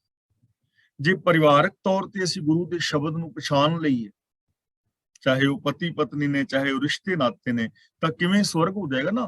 ਫਿਰ ਇਹ ਰੱਬ, ਫਿਰ ਇਹ ਸ਼ਾਂਤੀ, ਫਿਰ ਇਹ ਉਪਦੇਸ਼, ਫਿਰ ਇਹ ਸੱਚ ਸਾਡੇ ਮਨ ਵਿੱਚ ਆ ਵਸੇਗਾ। ਪਰ ਬੰਦੇ ਨੇ ਪਛਾਣੇ ਹੀ ਨਹੀਂ, ਉਹ ਸਮਝ ਨਹੀਂ ਹੈ, ਉਹ ਸੋਚ ਨਹੀਂ ਅੰਦਰ ਪੈਦਾ ਹੋਈ, ਉਹ ਕਾਮਨ ਸੈਂਸ ਅੰਦਰ ਪੈਦਾ ਨਹੀਂ ਹੋਈ। ਤਾਂ ਉਹ ਕਾਮਨ ਸੈਂਸ ਕਿਵੇਂ ਪੈਦਾ ਹੋਏਗੀ? ਗੁਰੂ ਸ਼ਬਦ ਨੂੰ ਪਛਾਣ ਕੇ। ਇਸ ਲਈ ਹਰ ਸਿੱਖ ਨੂੰ ਚਾਹੀਦਾ ਹੈ ਕਿ ਉਹ ਗੁਰੂ ਜੀ ਦੀ ਪਾਵਨ ਬਾਣੀ ਆਪ ਪੜ੍ਹੇ, ਬੇਸ਼ੱਕ ਘੱਟ ਪੜ੍ਹੇ, ਜਿੰਨਾ ਵੀ ਪੜ੍ਹ ਸਕਦਾ ਹੈ ਉਨੀ, ਇੱਕ ਪੰਕਤੀ ਹੀ ਬੇਸ਼ੱਕ ਰੋਜ਼ ਪੜ੍ਹੇ, ਔਰ ਇੱਕ ਪੰਕਤੀ ਦਾ ਰੋਜ਼ ਮੀਨਿੰਗ ਪੜ੍ਹ ਲੈ। ਜ਼ਿਆਦਾ 1-2 ਮਿੰਟ ਲੱਗਣਗੇ, 5 ਮਿੰਟ ਲਾ ਲਓ। ਤੇ ਜੇ ਇੱਕ ਪੰਕਤੀ ਦਾ ਮੀਨਿੰਗ ਰੋਜ਼ ਸਮਝਣ ਦਾ ਯਤਨ ਕਰੇ ਔਰ ਕਿਸੇ ਵੀ ਬਾਣੀ ਦੀ ਇੱਕ ਪੰਕਤੀ ਦੇ ਉੱਤੇ ਅਮਲ ਕਰ ਲੈ, ਤਾਂ ਜ਼ਿੰਦਗੀ ਬਦਲ ਜਾਏਗੀ। ਅਗਲਾ ਬਚਨ ਗੁਰਦੇਵ ਕਰਦੇ ਨੇ, ਮਹਿਲਾ ਤੀਜਾ, ਇੱਕਾ ਬਾਣੀ ਇੱਕ ਗੁਰ ਇੱਕੋ ਸ਼ਬਦ ਵਿਚਾਰ। ਗੁਰੂ ਸ਼ਬਦ ਵੀ ਇੱਕ ਹੈ, ਗੁਰੂ ਵੀ ਇੱਕ ਹੈ, ਇਸ ਲਈ ਇੱਕੋ ਸ਼ਬਦ ਵਿਚਾਰ ਦਾ ਮਤਲਬ ਇੱਕ ਸ਼ਬਦ ਨੂੰ ਹੀ ਵਿਚਾਰੋ। ਬਾਣੀ ਵੀ ਇੱਕ ਹੈ ਔਰ ਗੁਰੂ ਵੀ ਇੱਕ ਹੈ, ਯਾਨੀ ਬਾਣੀ ਔਰ ਗੁਰੂ ਦੋ ਨਹੀਂ ਹਨ, ਇੱਕੋ ਹੀ ਨੇ। ਬਾਣੀ ਗੁਰੂ, ਗੁਰੂ ਹੈ ਬਾਣੀ। ਇੱਥੇ ਉਹੀ ਮੀਨਿੰਗ ਹੈ, ਇੱਥੇ ਵੀ ਉਹੀ ਸਾਨੂੰ ਸੂਝ ਦਿੱਤੀ ਗਈ ਹੈ। ਇੱਕਾ ਬਾਣੀ ਇੱਕ ਗੁਰ ਦਾ ਮਤਲਬ ਬਾਣੀ ਵੀ ਇੱਕ ਹੈ ਔਰ ਗੁਰੂ ਵੀ ਇੱਕ ਹੈ, ਯਾਨੀ ਬਾਣੀ ਔਰ ਗੁਰੂ ਇੱਕ ਨੇ, ਦੋਵੇਂ ਵੱਖਰੇ ਵੱਖਰੇ ਨਹੀਂ ਹਨ। ਹੋਰ ਥਾਵੇਂ ਗੁਰੂ ਜੀ ਨੇ ਬਚਨ ਕੀਤਾ ਹੈ, ਸਤਿਗੁਰ ਸ਼ਬਦ, ਸ਼ਬਦ ਹੈ ਸਤਿਗੁਰ, ਪਾਧਰ ਮੁਕਤ ਜਨਾਵੇ ਗੁਰੂ। ਗੁਰੂ ਉਪਦੇਸ਼ ਰੂਪ ਹੈ ਤੇ ਉਪਦੇਸ਼ ਗੁਰੂ ਰੂਪ ਹੈ। ਜਿਹੜਾ ਇਸ ਗੁਰੂ ਦੇ ਉਪਦੇਸ਼ ਨੂੰ ਅਪਣਾਏਗਾ ਨਾ, ਉਹਨੂੰ ਗੁਰੂ ਦਾ ਇਹ ਉਪਦੇਸ਼ ਪਾਧਰ ਦਾ ਮਤਲਬ ਰਾਸਤਾ, ਮੁਕਤੀ ਦਾ ਰਾਸਤਾ ਜਣਾ ਦੇਵੇਗਾ। ਬਾਣੀ ਗੁਰੂ, ਗੁਰੂ ਹੈ ਬਾਣੀ, ਕਿ ਬਾਣੀ ਗੁਰੂ ਸਰੂਪ ਹੈ ਤੇ ਗੁਰੂ ਬਾਣੀ ਸਰੂਪ ਹੈ।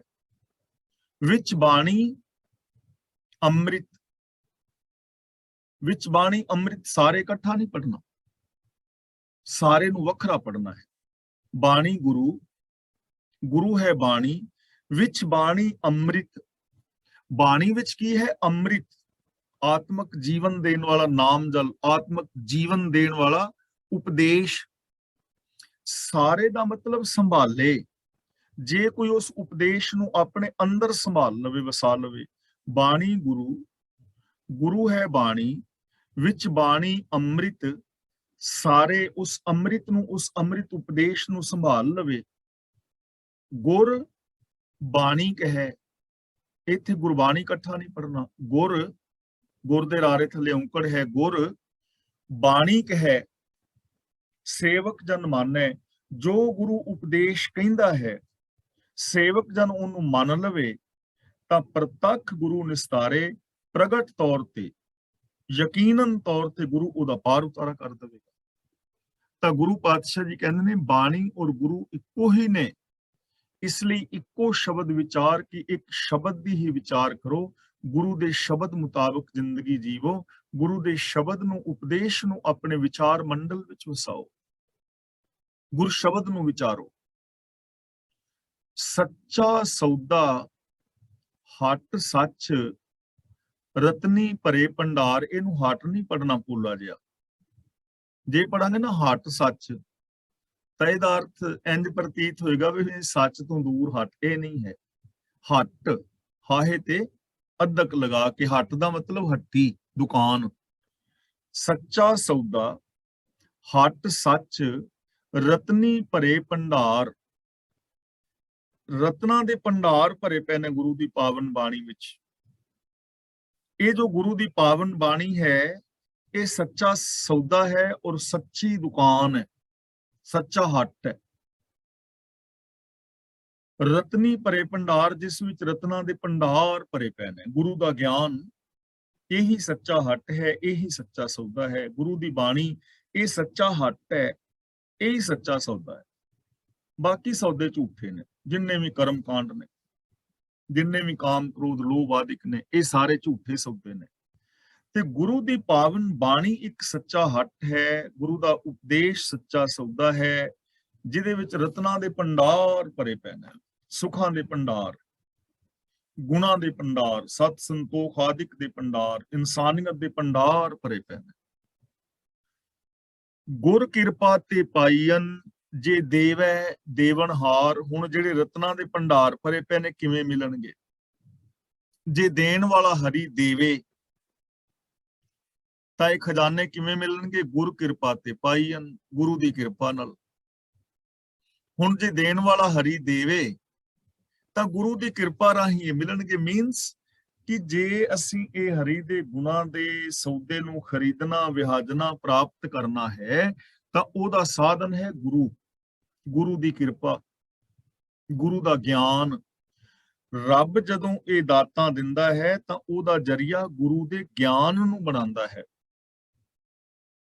ਇਸ ਲਈ ਜੇ ਅਸੀਂ ਚਾਹੁੰਦੇ ਹਾਂ ਕਿ ਸਾਨੂੰ ਇਹ ਭੰਡਾਰ ਸਾਡੇ ਅੰਦਰੋਂ ਹੀ ਪ੍ਰਾਪਤ ਹੋ ਜਾਣ, ਇਸ ਪਾਵਨ ਬਾਣੀ ਤੋਂ ਸਾਨੂੰ ਭੰਡਾਰੇ ਜੋ ਬਾਣੀ ਵਿੱਚ ਮਿਲੇ ਪਏ ਨੇ, ਭਰੇ ਪਏ ਨੇ ਸੁੱਖਾਂ ਦੇ, ਉਹ ਭੰਡਾਰੇ ਸਾਨੂੰ ਮਿਲ ਜਾਣ, ਤਾਂ ਉਹਦੇ ਲਈ ਸਾਨੂੰ ਕੀ ਚਾਹੀਦਾ ਹੈ? ਗੁਰੂ ਦਾ ਗਿਆਨ, ਗੁਰੂ ਦੀ ਵਿਚਾਰਧਾਰਾ ਨੂੰ ਅਪਣਾ ਕੇ ਇਹਨਾਂ ਦਾਤਾਂ ਨੂੰ ਪਾਇਆ ਜਾ ਸਕਦਾ ਹੈ। ਜਿਵੇਂ ਕਿ ਮੈਂ ਰੋਜ਼ ਬੇਨਤੀ ਕਰ ਰਿਹਾ, ਹਰ ਇਨਸਾਨ ਦੇ ਅੰਦਰ ਭੰਡਾਰੇ ਭਰੇ ਪਏ ਨੇ, ਹਰ ਇਨਸਾਨ ਦੇ ਅੰਦਰ ਗੁਣਾਂ ਦੇ ਭੰਡਾਰੇ ਭਰੇ ਪਏ ਨੇ, ਲੇਕਿਨ ਉਹ ਮਿਲਣਗੇ ਗੁਰੂ ਗਿਆਨ ਮੁਤਾਬਕ, ਆਪ ਖੁਦਰੇਪਨ ਦੇ ਨਾਲ। ਸੱਚਾ ਸੌਦਾ ਲਾਭ ਸਦਾ, ਖੱਟਿਆ ਨਾਮ ਅਪਾਰ। ਨਾਮ ਦਾ ਮਤਲਬ ਹੁਕਮ, ਸਿਫਤ ਸਲਾਹ ਦਾ ਖਜ਼ਾਨਾ। ਅਪਾਰ ਦਾ ਮਤਲਬ ਪਾਰ ਤੋਂ ਰਹਿਤ। ਖੱਟਿਆ ਦਾ ਮਤਲਬ ਜਿਨ੍ਹਾਂ ਨੇ ਵਿਹਾਜ ਲਿਆ, ਜਿਨ੍ਹਾਂ ਨੇ ਪ੍ਰਭੂ ਦੀ ਸਿਫਤ ਸਲਾਹ ਦਾ ਸੌਦਾ ਖੱਟ ਲਿਆ, ਵਿਹਾਜ ਲਿਆ, ਉਹਨਾਂ ਨੂੰ ਸੱਚਾ ਸੌਦਾ ਮਿਲ ਗਿਆ ਤੇ ਉਹਨਾਂ ਨੂੰ ਸੱਚਾ ਲਾਭ ਮਿਲ ਗਿਆ। ਜਿਸ ਮਨੁੱਖ ਨੇ ਇਹ ਸੱਚਾ ਸੌਦਾ ਕਰਕੇ, ਜਿਹੜਾ ਸੱਚਾ ਸੌਦਾ ਹੈ ਨਾ, ਗੁਰਬਾਣੀ ਅਨੁਸਾਰ ਜ਼ਿੰਦਗੀ ਜੀਣੀ, ਜਿਨੇ ਸੱਚਾ ਸੌਦਾ ਕਰ ਲਿਆ, ਗੁਰਮਤ ਆਸ਼ੇ ਅਨੁਸਾਰ ਜ਼ਿੰਦਗੀ ਜੀ ਲਈ, ਉਹਨਾਂ ਨੇ ਪ੍ਰਭੂ ਦੀ ਸਿਫਤ ਸਲਾਹ ਔਰ ਉਹਨਾਂ ਨੇ ਪ੍ਰਭੂ ਦੀ ਸਿਫਤ ਸਲਾਹ ਰਾਹੀਂ ਪੈਦਾ ਹੋਏ ਅਨੰਤ ਸੁੱਖਾਂ ਨੂੰ ਪ੍ਰਾਪਤ ਕਰ ਲਿਆ। ਮੀਨਸ ਕਿ ਜੋ ਗੁਰਬਾਣੀ ਅਨੁਸਾਰ ਜ਼ਿੰਦਗੀ ਜੀਵੇਗਾ, ਉਹ ਇਨਸਾਨ ਮਹਾਨ ਵੱਡੇ ਸੁੱਖ ਪਾਲੇਗਾ, ਉਹਦੇ ਅੰਦਰ ਮਹਾਨ ਵੱਡੇ ਗੁਣ ਪੈਦਾ ਹੋ ਜਾਣਗੇ, ਉਹ ਜੀਵਨ ਦੀ ਮਹਾਨਤਾ ਨੂੰ ਸਮਝ ਲਵੇਗਾ। ਤਾਂ ਜੇ ਅਸੀਂ ਵੀ ਚਾਹੁੰਦੇ ਹਾਂ ਕਿ ਅਸੀਂ ਇਸ ਸੱਚੇ ਸੌਦੇ ਨੂੰ ਖੱਟ ਸਕੀਏ, ਅਸੀਂ ਉਹਨਾਂ ਮਹਾਨ ਗੁਣਾਂ ਨੂੰ ਪਾ ਸਕੀਏ, ਮਾਣ ਸਕੀਏ, ਤਾਂ ਇਹ ਸਾਡੇ ਅੰਦਰ ਪੋਸੀਬਿਲਿਟੀ ਹੈ ਹਰ ਸਮੇਂ, ਹਰ ਇਨਸਾਨ ਦੇ ਅੰਦਰ। ਤਾਂ ਉਹਦੇ ਵਾਸਤੇ ਸਿੰਪਲ ਗੱਲ ਹੈ ਕਿ ਅਸੀਂ ਗੁਰਬਾਣੀ ਮੁਤਾਬਕ ਜੀਣਾ ਸ਼ੁਰੂ ਕਰੀਏ। ਜੀ ਤਾਂ ਅਸੀਂ ਰਹੇ ਹਾਂ, ਬੋਲ ਅਸੀਂ ਰਹੇ ਹਾਂ, ਵੇਖ ਰਹੇ ਹਾਂ, ਸੋਚ ਰਹੇ ਹਾਂ, ਸੁਣ ਰਹੇ ਹਾਂ, ਕਰ ਰਹੇ ਹਾਂ, ਜਾ ਰਹੇ ਹਾਂ, ਆ ਰਹੇ ਹਾਂ। ਤੇ ਅਸੀਂ ਗੁਰਬਾਣੀ ਅਨੁਸਾਰ ਬੋਲਣਾ, ਸੁਣਨਾ, ਚੱਲਣਾ, ਫਿਰਨਾ, ਕਰਨਾ ਸ਼ੁਰੂ ਕਰ ਦੇਈਏ ਤਾਂ ਇਹ ਜੀਵਨ ਸੌਖਾ, ਸੁਖਾਲਾ, ਆਸਾਨ ਔਰ ਮਹਾਨ ਹੋ ਜਾਏਗਾ। ਵਿਖ ਵਿੱਚ ਅੰਮ੍ਰਿਤ ਪ੍ਰਗਟਿਆ, ਕਰਮ ਪਿਆਵਨ ਹਾਰ। ਵਿਖ ਵਿੱਚ ਦਾ ਮਤਲਬ ਜ਼ਹਿਰ ਵਿੱਚੋਂ, ਜ਼ਹਿਰ ਵਿੱਚੋਂ ਅੰਮ੍ਰਿਤ ਪ੍ਰਗਟ ਹੋ ਜਾਏਗਾ। ਕਰਮ ਪਿਆਵਨ ਹਾਰ ਦਾ ਮਤਲਬ, ਕਰਮ ਦਾ ਮਤਲਬ ਰਹਿਮਤ, ਰਹਿਮਤ ਔਰ ਬਖਸ਼ਿਸ਼ ਰਾਹੀਂ ਉਹ ਪ੍ਰਭੂ ਪਿਆ ਦਿੰਦਾ ਹੈ ਉਹ ਅੰਮ੍ਰਿਤ। ਉਹਨੂੰ ਮਾਇਆ ਜ਼ਹਿਰ ਵਿੱਚ ਵਰਤਦਿਆਂ ਹੀ ਅੰਮ੍ਰਿਤ ਮਿਲ ਜਾਂਦਾ ਹੈ। ਹੁਣ ਦੇਖੋ, ਜ਼ਹਿਰ ਔਰ ਅੰਮ੍ਰਿਤ ਸਾਡੇ ਅੰਦਰ ਹੀ ਨੇ। ਚਾਹੋ ਤਾਂ ਤੁਸੀਂ ਆਪਣੇ ਅੰਦਰੋਂ ਅੰਮ੍ਰਿਤ ਪੀ ਲਓ, ਚਾਹੋ ਤਾਂ ਆਪਣੇ ਅੰਦਰੋਂ ਜ਼ਹਿਰ ਪੀ ਲਓ। ਹਰ ਇਨਸਾਨ ਦੇ ਅੰਦਰ ਦੋਵੇਂ ਪੋਸੀਬਿਲਿਟੀਜ਼ ਨੇ। ਝੂਠ ਜ਼ਹਿਰ ਹੈ, ਸੱਚ ਅੰਮ੍ਰਿਤ ਹੈ। ਸੱਚੀ ਜ਼ਿੰਦਗੀ ਜੀਵਾਂਗੇ, ਸੱਚ ਬੋਲਾਂਗੇ, ਸੱਚ ਸੁਣਾਂਗੇ, ਸੱਚ ਵੇਖਾਂਗੇ, ਸੱਚ ਕਮਾਵਾਂਗੇ, ਸੱਚ ਦਾ ਸੰਗ੍ਰਹਿਣ ਕਰਾਂਗੇ, ਤਾਂ ਇਹ ਸੱਚ ਅੰਮ੍ਰਿਤ ਹੈ, ਇਹ ਆਤਮਕ ਮੌਤ ਨਹੀਂ ਹੋਣ ਦੇਵੇਗਾ। ਲੇਕਿਨ ਜੇ ਝੂਠ ਬੋਲਾਂਗੇ, ਝੂਠ ਸੁਣਾਂਗੇ, ਝੂਠ ਵੇਖਾਂਗੇ, ਝੂਠ ਕਮਾਵਾਂਗੇ, ਤਾਂ ਇਹ ਝੂਠ ਜ਼ਹਿਰ ਹੈ, ਇਹ ਸਾਡੇ ਅੰਦਰੋਂ ਇਨਸਾਨੀਅਤ ਨੂੰ ਮੁਕਾਏਗਾ, ਅਸੀਂ ਆਤਮਕ ਮੌਤ ਤੇ ਮਰ ਜਾਵਾਂਗੇ। ਦੋਵੇਂ ਚੀਜ਼ਾਂ ਅੰਦਰ ਮੌਜੂਦ ਨੇ, ਝੂਠ ਵੀ ਔਰ ਸੱਚ ਵੀ। ਦੋਵੇਂ ਚੀਜ਼ਾਂ ਤੁਹਾਡੇ ਆਪਣੇ ਵੱਸ ਵਿੱਚ ਨੇ, ਝੂਠ ਬੋਲ ਲਓ ਜਾਂ ਸੱਚ ਬੋਲ ਲਓ, ਦਇਆ ਕਰ ਲਓ ਜਾਂ ਕੁਦਇਆ ਕਰ ਲਓ। ਲੇਕਿਨ ਇਹ ਜੋ ਸੱਚ ਹੈ, ਜੋ ਸੱਚ ਦੀ ਮਹਾਨਤਾ ਹੈ, ਜੋ ਸ਼ੁਭ ਗੁਣ ਨੇ, ਇਹ ਗੁਰੂ ਦੇ ਦੱਸੇ ਰਾਹਾਂ ਤੇ ਚੱਲਿਆ ਆਸਾਨੀ ਦੇ ਨਾਲ ਮਿਲ ਜਾਂਦੇ ਨੇ। ਤਾਂ ਗੁਰੂ ਪਾਤਸ਼ਾਹ ਜੀ ਕਹਿੰਦੇ ਨੇ, ਜੋ ਗੁਰਮਤ ਆਸ਼ੇ ਅਨੁਸਾਰ ਜ਼ਿੰਦਗੀ ਜੀਂਦਾ ਹੈ ਨਾ, ਜ਼ਹਿਰ ਵਿੱਚ ਵਰਤਦਿਆਂ ਹੀ ਉਹਨੂੰ ਨਾਮ ਜਲ ਅੰਮ੍ਰਿਤ ਮਿਲ ਜਾਂਦਾ ਹੈ। ਪਰ ਇਹ ਅੰਮ੍ਰਿਤ ਜਿਹੜਾ ਹੈ ਕਿਰਪਾ ਰਾਹੀਂ ਮਿਲਦਾ ਹੈ। ਭਾਵ ਜੇ ਅਸੀਂ ਪ੍ਰਭੂ ਦੀ ਕਿਰਪਾ ਦੇ ਪਾਤਰ ਬਣੀਏ, ਗੁਰੂ ਗਿਆਨ ਦੇ ਧਾਰਨੀ ਬਣੀਏ, ਤਾਂ ਸਾਡਾ ਇਹ ਜ਼ਹਿਰੀਲਾ ਜੀਵਨ ਅੰਮ੍ਰਿਤਮਈ ਹੋ ਸਕਦਾ ਹੈ। ਸਾਡੀ ਜ਼ਹਿਰੀਲੀ ਸੋਚ ਅੰਮ੍ਰਿਤਮਈ ਹੋ ਸਕਦੀ ਹੈ। ਸਾਡੇ ਜ਼ਹਿਰੀਲੇ ਬੋਲ ਮਿੱਠੇ ਹੋ ਸਕਦੇ ਨੇ। ਸਾਡਾ ਭੈੜਾ ਨਜ਼ਰੀਆ ਚੰਗਾ ਹੋ ਸਕਦਾ ਹੈ। ਸਾਡੀ ਸੀਮਤ ਸੋਚ ਵਿਸ਼ਾਲ ਸੋਚ ਬਣ ਸਕਦੀ ਹੈ। ਸਾਡੇ ਦੁੱਖ ਸੁੱਖਾਂ ਵਿੱਚ ਕਨਵਰਟ ਹੋ ਸਕਦੇ ਨੇ। ਸਾਡੀਆਂ ਚਿੰਤਾਵਾਂ ਖੁਸ਼ੀਆਂ ਵਿੱਚ ਬਦਲ ਸਕਦੀਆਂ ਨੇ। ਸਾਡੀ ਨੈਗੇਟਿਵਿਟੀ ਪੋਜ਼ਿਟਿਵਿਟੀ ਵਿੱਚ ਬਦਲ ਸਕਦੀ ਹੈ। ਸਾਡੀ ਢਹਿੰਦੀ ਕਲਾ ਚੜ੍ਹਦੀ ਕਲਾ ਵਿੱਚ ਬਦਲ ਸਕਦੀ ਹੈ। ਸਾਡਾ ਜੀਵਨ ਬਦਲ ਸਕਦਾ ਹੈ। ਜ਼ਹਿਰ ਵਿੱਚੋਂ ਅੰਮ੍ਰਿਤ ਪੈਦਾ ਹੋ ਸਕਦਾ ਹੈ, ਜੇ ਅਸੀਂ ਗੁਰੂ ਦੇ ਸ਼ਬਦ ਦੀ ਵਿਚਾਰ ਦੀ ਮਹਾਨਤਾ ਨੂੰ ਸਮਝੀਏ। ਇਸ ਲਈ ਸਾਨੂੰ ਕੀ ਕਰਨਾ ਚਾਹੀਦਾ ਹੈ? ਨਾਨਕ ਸੱਚ ਸਲਾਹੀਐ ਧਨ ਸਵਾਰਨ ਹਾਰ। ਧਨ ਦਾ ਮਤਲਬ ਸਲਾਹੁਣ ਯੋਗ।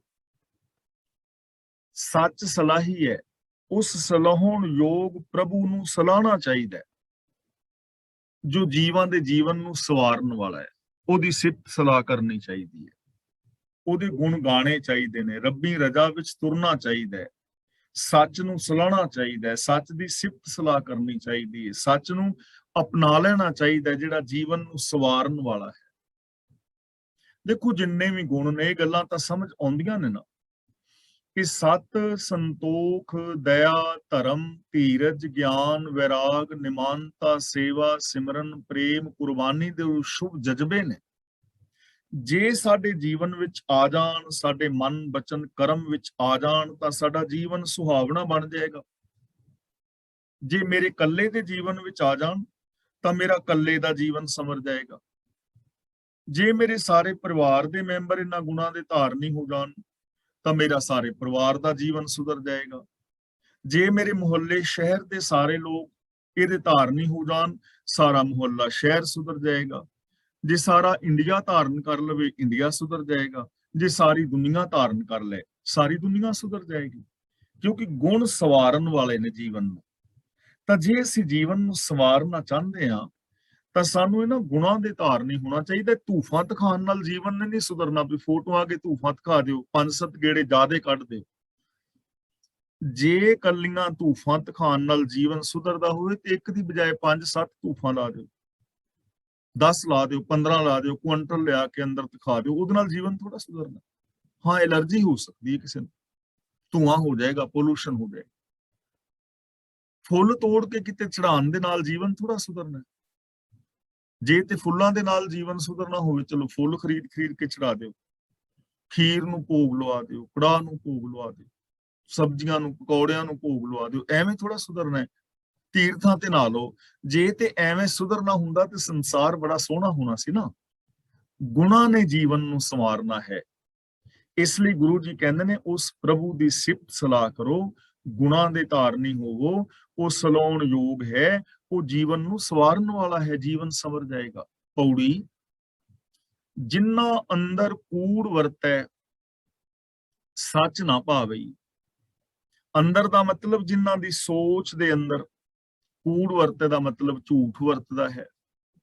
ਮਤਲਬ ਜਿਨ੍ਹਾਂ ਦੀ ਸੋਚ ਦੇ ਅੰਦਰ ਝੂਠ ਹੈ, ਮੈਂਟੈਲਿਟੀ ਝੂਠੀ ਹੈ, ਮੈਂਟੈਲਿਟੀ ਜਿਨ੍ਹਾਂ ਦੀ ਸੋਚ ਗੰਦੀ ਹੈ, ਸੱਚ ਨਾ ਭਾਵੇ, ਉਹਨਾਂ ਨੂੰ ਸੱਚ ਚੰਗਾ ਹੀ ਨਹੀਂ ਲੱਗੇਗਾ।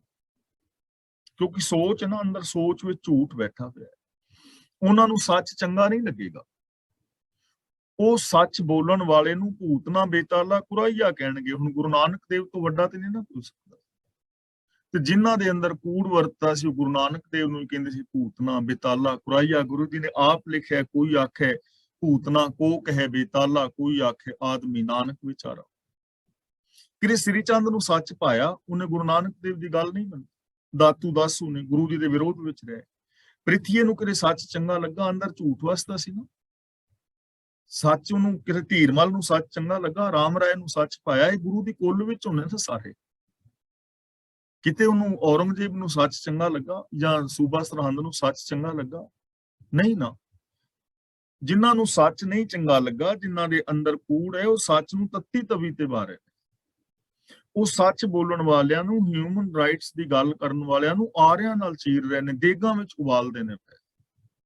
ਉਹ ਸੱਚ ਬੋਲਣ ਵਾਲਿਆਂ ਨੂੰ ਉਹਨਾਂ ਦੇ ਬੱਚਿਆਂ ਦੇ ਟੁਕੜੇ ਟੁਕੜੇ ਕਰਕੇ ਗਲਿਆਂ ਦੇ ਹਾਰ ਬਣਾ ਰਹੇ ਨੇ। ਜਿਨ੍ਹਾਂ ਦੇ ਅੰਦਰ ਕੂੜ ਵਰਤ ਰਿਹਾ ਹੈ, ਉਹ ਮਾਸੂਮ ਬੱਚਿਆਂ ਦੇ ਟੁਕੜੇ ਕਰ ਰਹੇ ਨੇ। ਉਹ ਲੋਕਾਂ ਦੀਆਂ ਖੋਪਰੀਆਂ ਲਾ ਰਹੇ ਨੇ, ਚਰਖੜੀਆਂ ਤੇ ਚੜਾ ਰਹੇ ਨੇ, ਜੰਬੂਰਾਂ ਦੇ ਨਾਲ ਮਾਸ ਨੋਚ ਰਹੇ ਨੇ, ਕਿਉਂਕਿ ਅੰਦਰ ਕੂੜ ਹੈ ਨਾ। ਅੱਜ ਵੀ ਤੁਸੀਂ ਸੱਚ ਦੀ ਗੱਲ ਕਰਕੇ ਵੇਖ ਲਓ, ਜੇ ਲੀਡਰਾਂ ਦੇ ਖਿਲਾਫ ਬੋਲੋਗੇ ਤੁਹਾਨੂੰ ਜੇਲ੍ਹ 'ਚ ਪਾ ਦੇਣਗੇ। ਜੇ ਧਰਮ ਦੇ ਵਿੱਚ ਤੁਸੀਂ ਸੱਚ ਬੋਲੋਗੇ, ਤੁਹਾਡੀਆਂ ਪੱਗਾਂ ਲਾਣਗੇ, ਤੁਹਾਨੂੰ ਗੋਲੀ ਮਾਰ ਸਕਦੇ ਨੇ, ਤੁਹਾਡੇ ਘਰਾਂ ਦੇ ਉੱਤੇ ਆਣ ਕੇ ਹਮਲੇ ਕਰ ਸਕਦੇ ਨੇ, ਕਿਉਂਕਿ ਨਹੀਂ ਸੱਚ, ਅੰਦਰ ਝੂਠ ਵਰਤ ਰਿਹਾ ਨਾ।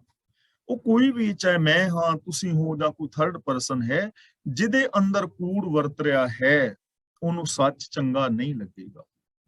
ਗੁਰੂ ਜੀ ਨੇ ਹੋਰ ਥਾਂ ਬਚਨ ਕੀਤਾ ਹੈ, ਜੇ ਕੋ ਬੋਲੇ ਸੱਚ ਕੂੜਾ ਜਲ ਜਾਵੇ। ਜੇ ਕੋਈ ਸੱਚ ਬੋਲਦਾ ਹੈ, ਝੂਠਾ ਬੰਦਾ ਸੜ ਬਲ ਕੇ ਸਵਾਹ ਹੋ ਜਾਂਦਾ। ਸਾਚ ਕਹੇ ਸੋ ਬਿਖੇ ਸਮਾਨੇ, ਸੱਚ ਬੋਲੋ ਜ਼ਹਿਰ ਵਰਗਾ ਲੱਗਦਾ ਹੈ। ਸਾਚ ਕਹੇ ਤੇ ਛੋ ਆਵੇ, ਛੋ ਦਾ ਮਤਲਬ ਗੁੱਸਾ। ਜਦੋਂ ਕੋਈ ਸੱਚ ਬੋਲਦਾ ਹੈ ਤੇ ਝੂਠ ਵਾਲੇ ਨੂੰ ਕ੍ਰੋਧ ਆਉਂਦਾ, ਅੱਗੋਂ ਗਲ ਪੈਂਦਾ। ਜਿਨ੍ਹਾਂ ਅੰਦਰ ਕੂੜ ਵਰਤੈ ਸੱਚ ਨਾ ਪਾਵੇ, ਜਿਨ੍ਹਾਂ ਦੇ ਅੰਦਰ ਝੂਠ ਵਰਤ ਰਿਹਾ ਹੁੰਦਾ ਹੈ ਸੋਚ ਵਿੱਚ, ਉਹਨਾਂ ਨੂੰ ਸੱਚ ਚੰਗਾ ਹੀ ਨਹੀਂ ਲੱਗਦਾ, ਕਿਉਂਕਿ ਸੱਚ ਦਾ ਪਤਾ ਹੀ ਨਹੀਂ। ਉਹ ਲੜ ਪੈਣਗੇ। ਜਿਵੇਂ ਕਹਾਣੀ ਆਮ ਸੁਣੀ ਹੈ ਕਿ ਕੋਈ ਸਮੁੰਦਰ ਦਾ ਡੱਡੂ ਸੀ ਤੇ ਉਹ ਕਿਤੇ ਖੂਹ ਦੇ ਵਿੱਚ ਆ ਡਿੱਗਿਆ ਕਿਸੇ ਢੰਗ ਨਾਲ। ਤੇ ਖੂਹ ਦੇ ਵਿੱਚ ਡੱਡੂ ਸੀ, ਕਹਿਣ ਲੱਗਾ ਕਿੱਥੋਂ ਆਇਆ ਯਾਰ, ਤੇਰਾ ਰੰਗ ਰੂਪ ਹੋਰ ਤਰ੍ਹਾਂ ਦਾ ਹੈ। ਕਹਿਣ ਲੱਗਾ ਮੈਂ ਸਮੁੰਦਰ ਚੋਂ। ਕਹਿੰਦਾ ਸਮੁੰਦਰ ਕਿੱਡਾ ਵੱਡਾ ਹੁੰਦਾ? ਬਹੁਤ ਵੱਡਾ। ਤੇ ਡੱਡੂ ਨੇ ਛਾਲ ਮਾਰੀ 2 ਫੁੱਟ, ਕਹਿੰਦਾ ਏਡਾ ਵੱਡਾ? ਸਮੁੰਦਰ ਵਾਲਾ ਡੱਡੂ ਹੱਸਿਆ, ਨਹੀਂ ਯਾਰ, ਆਂਦਾ ਏਡਾ ਵੱਡਾ ਥੋੜਾ ਹੁੰਦਾ, ਬੜਾ ਵੱਡਾ ਹੁੰਦਾ। ਉਹਨੇ ਦੂਜੀ ਛਾਲ ਮਾਰੀ, ਏਡਾ? ਕਹਿੰਦਾ ਨਹੀਂ। ਉਹਨੇ ਹੋਰ ਟਪੂਸੀ ਮਾਰੀ ਜ਼ੋਰ ਲਾ ਕੇ ਤੇ ਖੂਹ ਦੇ ਪਰਲੇ ਕਿਨਾਰੇ ਚਲਾ ਗਿਆ। ਕਹਿੰਦਾ ਏਡਾ ਵੱਡਾ? ਉਹ ਕਹਿੰਦਾ ਨਹੀਂ ਯਾਰ, ਸਮੁੰਦਰ ਬਹੁਤ ਵੱਡਾ ਹੁੰਦਾ ਹੈ। ਕਹਿੰਦਾ ਇਸ ਤੋਂ ਵੱਡਾ ਹੋ ਹੀ ਨਹੀਂ ਸਕਦਾ। ਉਹ ਹੁਣ ਡੱਡੂ ਲੜ ਰਿਹਾ ਹੈ ਸਮੁੰਦਰ ਵਾਲੇ ਨਾਲ ਕਿ ਤੂੰ ਝੂਠ ਬੋਲ ਰਿਹਾ ਹੈ, ਤੂੰ ਬਦਤਮੀਜ਼ ਹੈ, ਬੇਵਕੂਫ ਹੈ, ਇਸ ਤੋਂ ਅੱਗੇ ਕੁਛ ਹੈ ਹੀ ਨਹੀਂ। ਹੁਣ ਉਹ ਖੂਹ ਵਾਲਾ ਡੱਡੂ ਵੀ ਸੱਚਾ ਹੈ, ਕਿਉਂਕਿ ਉਹਨੇ ਵੇਖਿਆ ਹੀ ਨਹੀਂ। ਤੇ ਜਿੰਨੇ ਝੂਠ ਤੋਂ ਸਿਵਾ ਕੁਛ ਹੋਰ ਵੇਖਿਆ ਹੀ ਨਹੀਂ, ਉਹ ਸੱਚੇ ਤੇ ਗੱਲ ਪਏਗਾ। ਜਿਨ੍ਹਾਂ ਅੰਦਰ ਕੂੜ ਵਰਤੈ ਸੱਚ ਨਾ ਭਾਵਈ, ਜੇ ਕੋ ਬੋਲੇ ਸੱਚ ਕੂੜਾ ਜਲ ਜਾਵੇ। ਜੇ ਕੋਈ ਮਨੁੱਖ ਸੱਚ ਬੋਲਦਾ, ਜਿਹਨੂੰ ਸੱਚ ਦੀ ਸੂਝ ਹੈ, ਤਾਂ ਕੂੜਾ ਜਲ ਜਾਵੇ ਦਾ ਮਤਲਬ ਝੂਠਾ ਬੰਦਾ ਸੁਣ ਕੇ ਸੜ ਬਲ ਜਾਂਦਾ ਹੈ। ਇਹ ਨਹੀਂ ਕਿ ਉਹਨੂੰ ਅੱਗ ਲੱਗ ਜਾਂਦੀ ਹੈ। ਸੜ ਬਲ ਜਾਂਦਾ ਦਾ ਮਤਲਬ ਕ੍ਰੋਧ ਦੇ ਵਿੱਚ ਆ ਜਾਂਦਾ ਹੈ, ਗੁੱਸੇ ਵਿੱਚ ਆਉਂਦਾ ਹੈ, ਅਵਾ ਤਵਾ ਬੋਲਦਾ ਹੈ। ਕੂੜਿਆਰੀ ਰੱਜੈ ਕੂੜ, ਇੱਥੇ ਕੂੜਿਆਰੀ ਨਹੀਂ, ਬਿੰਦੀ ਲਾ ਕੇ ਕੂੜਿਆਰੀ ਰੱਜੈ ਕੂੜ। ਰੱਜੇ ਦਾ ਮਤਲਬ ਰੱਜਦੇ ਨੇ, ਖੁਸ਼ ਹੁੰਦੇ ਨੇ। ਕੂੜ ਦੇ ਡਾੜੇ ਨਾਲ ਹੈ ਸਿਹਾਰੀ, ਇਹਦਾ ਮਤਲਬ ਕੂੜ ਰਾਹੀਂ, ਝੂਠ ਰਾਹੀਂ, ਕੂੜ ਵਿੱਚ, ਕੂੜ ਨਾਲ। ਕੂੜਿਆਰੀ ਦਾ ਮਤਲਬ ਝੂਠ ਦਾ ਵਪਾਰੀ। ਜਿਹੜਾ ਝੂਠ ਦਾ ਵਪਾਰੀ ਹੈ, ਉਹ ਝੂਠ ਵਿੱਚ ਹੀ ਪ੍ਰਸੰਨ ਰਹਿੰਦਾ। ਰੱਜੇ ਕੂੜ ਦਾ ਮਤਲਬ ਝੂਠ ਵਿੱਚ ਹੀ ਪ੍ਰਸੰਨ ਰਹਿੰਦਾ। ਝੂਠੀਆਂ ਗੱਲਾਂ ਕਰੋ, ਬੜਾ ਖੁਸ਼ ਹੋਊਗਾ। ਹੁਣ ਜਿਨ੍ਹਾਂ ਵੀਰਾਂ ਦੇ ਅੰਦਰ ਕਰਾਮਾਤਾਂ ਜਾਂ ਹੋਰ ਚੀਜ਼ਾਂ ਦੇ ਨਾਲ ਪਿਆਰ ਹੈ, ਉਹ ਗੱਲਾਂ ਕਰੋ, ਬੜੇ ਖੁਸ਼ ਹੋਣਗੇ। ਪਰ ਸੱਚ ਦੀ ਗੱਲ ਕਰੋ, ਤੁਹਾਡੇ ਵਿਰੋਧੀ ਹੋਣਗੇ। ਜਿਹੜੇ ਰਿਸ਼ਵਤਖੋਰ, ਚੋਰ ਬਾਜ਼ਾਰੀ ਵਾਲੇ ਬੰਦੇ ਨੇ, ਉਹਨਾਂ ਨੂੰ ਉਹੋ ਜਿਹੇ ਢੰਗ ਦੱਸੋ, ਉਹਨਾਂ ਨੂੰ ਹੋਰ ਬੜੀ ਖੁਸ਼ੀ ਹੋਏਗੀ ਕਿ ਇੱਥੋਂ ਵੀ ਦਾ ਲੱਗ ਸਕਦਾ, ਇੱਥੋਂ ਵੀ ਦਾ ਲੱਗ ਸਕਦਾ, ਬੜੇ ਖੁਸ਼ ਹੋਣਗੇ। ਸੱਚ ਨਾਲ ਨਹੀਂ, ਕਿਉਂਕਿ ਉਹ ਛੱਡਣਾ ਪੈਣਾ। ਗੁਰੂ ਜੀ ਕਹਿੰਦੇ ਨੇ ਕੂੜਿਆਰੀ ਰੱਜੇ ਕੂੜ। ਜੋ ਕੂੜ ਦੇ ਵਪਾਰੀ ਨੇ, ਉਹ ਝੂਠ ਵਿੱਚ ਹੀ ਖੁਸ਼ ਹੁੰਦੇ ਨੇ। ਕਿਵੇਂ? ਜਿਉਂ ਵਿਸ਼ਟਾ ਕਾਗ ਖਾਵਈ। ਕਾਗ ਦਾ ਮਤਲਬ ਕਾਂ। ਜਿਵੇਂ ਕਾਂ ਗੰਦ ਖਾਂਦਾ ਹੈ, ਕਾਂ ਜਿਵੇਂ ਗੰਦ ਖਾਂਦਾ ਹੈ ਨਾ, ਐਵੇਂ ਉਹ ਵੀ ਗੰਦ ਖਾ ਕੇ ਰਾਜੀ ਨਹੀਂ। ਜਿਵੇਂ ਗੰਦਗੀ ਦੀ ਮੱਖੀ, ਉਹ ਗੁਲਾਬ ਦੇ ਫੁੱਲ ਤੇ ਥੋੜਾ ਬਹਿ ਗਈ, ਗੰਦਗੀ ਦੇ ਉੱਤੇ ਭਿਣ ਭਿਣ ਕਰੇਗੀ। ਮੱਖੀ ਦੀ ਆਦਤ ਹੈ ਨਾ ਸਾਰੇ ਸਰੀਰ ਨੂੰ ਛੱਡ ਕੇ ਉੱਥੇ ਬੈਠੇਗੀ ਜਿੱਥੇ ਜ਼ਖਮ ਹੋਏਗਾ। ਕਾਂ ਦੀ ਆਦਤ ਹੈ ਨਾ ਚੂਨਾ ਵਿਸ਼ਤਾ ਦੇ ਵਿੱਚ ਮਾਰਨੀਆਂ। ਤਾਂ ਜਿਵੇਂ ਕਾਂ ਵਿਸ਼ਤਾ ਵਿੱਚ, ਗੰਦਗੀ ਵਿੱਚ ਚੂਨਾ ਮਾਰਦਾ ਹੈ, ਐਵੇਂ ਜੋ ਝੂਠੇ ਇਨਸਾਨ ਨੇ ਉਹ ਝੂਠ ਦੇ ਵਿੱਚ ਹੀ ਰੱਜਦੇ ਨੇ, ਝੂਠ ਨਾਲ ਹੀ ਖੁਸ਼ ਹੁੰਦੇ ਨੇ। ਜਿਸ ਹਰ ਹੋਏ ਕਿਰਪਾਲ ਸੋ ਨਾਮ ਧਿਆਵਈ। ਇੱਥੇ ਨਾਮ ਦਾ ਮਤਲਬ ਸੱਚ, ਰੱਬੀ ਸਿਫਤ ਸਲਾਹ। ਧਿਆਵਈ ਦਾ ਮਤਲਬ ਧਿਆਉਂਦਾ ਹੈ, ਧਿਆਨ ਵਿੱਚ ਵਸਾਉਂਦਾ ਹੈ। ਜਿਸ ਹਰ ਹੋਏ ਕਿਰਪਾਲ, ਜਿਹਦੇ ਤੇ ਰੱਬ ਰਹਿਮਤਮਾਨ ਹੁੰਦਾ ਹੈ, ਕਿਰਪਾ ਕਰਦਾ ਹੈ, ਜੋ ਰੱਬ ਦੀ ਕਿਰਪਾ ਦਾ ਪਾਤਰ ਬਣਦਾ ਹੈ, ਸੋ ਨਾਮ ਧਿਆਵਈ ਦਾ ਮਤਲਬ ਉਹ ਸੱਚ ਦੀ ਸਿਫਤ ਕਰਦਾ ਹੈ, ਉਹ ਸੱਚ ਨੂੰ ਹਿਰਦੇ ਵਿੱਚ ਵਸਾਉਂਦਾ ਹੈ। ਉਹ ਰੱਬੀ ਗੁਣਾਂ ਦਾ ਧਾਰਨੀ ਹੁੰਦਾ ਹੈ। ਉਹ ਆਪਣੇ ਧਿਆਨ ਵਿੱਚ ਸੱਚ ਨੂੰ ਵਸਾਉਂਦਾ ਹੈ, ਧਿਆਨ ਵਿੱਚ ਗੁਣਾਂ ਨੂੰ ਵਸਾਉਂਦਾ ਹੈ। ਉਹ ਆਪਣੀ ਲਗਨ ਜਿਹੜੀ ਹੈ ਰੱਬੀ ਹੁਕਮ ਦੇ ਵਿੱਚ ਲਗਾਉਂਦਾ ਹੈ, ਜੋ ਰੱਬ ਦੀ ਰਹਿਮਤ ਦਾ ਪਾਤਰ ਹੈ। ਹਰ ਗੁਰਮੁਖ ਨਾਮ ਅਰਾਧ, ਕੂੜ ਪਾਪ ਲਹਿ ਜਾਵਈ। ਹੁਣ ਸੋਲੂਸ਼ਨ ਦੱਸ ਰਹੇ ਨੇ ਕਿ ਜੇ ਜ਼ਿੰਦਗੀ ਦੇ ਅੰਦਰ ਝੂਠ ਔਰ ਪਾਪ ਦੇ ਨਾਲ ਪ੍ਰੀਤ ਬਣ ਗਈ ਹੈ, ਜਾਣ ਬੁੱਝ ਕੇ ਜਾਂ ਅਣਜਾਣ ਪੁਣੇ ਵਿੱਚ, ਕਈ ਵਾਰ ਬੰਦੇ ਤੋਂ ਗਲਤੀ ਹੋ ਜਾਂਦੀ ਹੈ, ਉਹਨੂੰ ਪਤਾ ਨਹੀਂ ਹੁੰਦਾ ਕਿ ਮੈਂ ਕੀ ਕਰ ਰਿਹਾ, ਤੇ ਜਦੋਂ ਸਮਝ ਆ ਜਾਏ ਕਿ ਮੈਂ ਗਲਤ ਹਾਂ ਤਾਂ ਫਿਰ ਉਹਨੂੰ ਗਲਤੀ ਸੁਧਾਰ ਲੈਣੀ ਚਾਹੀਦੀ।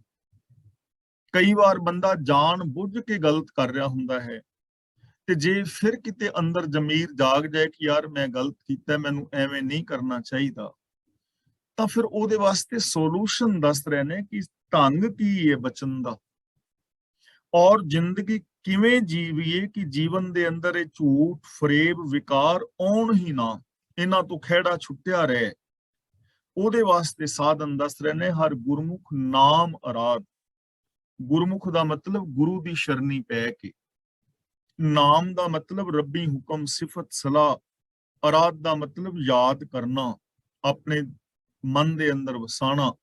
ਜੇ ਸਤਿਗੁਰ ਦੇ ਸਨਮੁਖ ਹੋ ਕੇ, ਯਾਨੀ ਗੁਰੂ ਦੇ ਗਿਆਨ ਦੇ ਧਾਰਨੀ ਬਣ ਕੇ ਰੱਬੀ ਸਿਫਤ ਸਲਾਹ ਕਰੀਏ, ਨਾਮ ਅਰਾਧ ਦਾ ਮਤਲਬ ਰੱਬੀ ਸਿਫਤ ਸਲਾਹ ਕਰੀਏ, ਗੁਣ ਗਾਈਏ, ਗੁਣਾਂ ਦੇ ਧਾਰਨੀ ਹੋਈਏ, ਤਾਂ ਕੂੜ ਪਾਪ ਲਹਿ ਜਾਵਈ।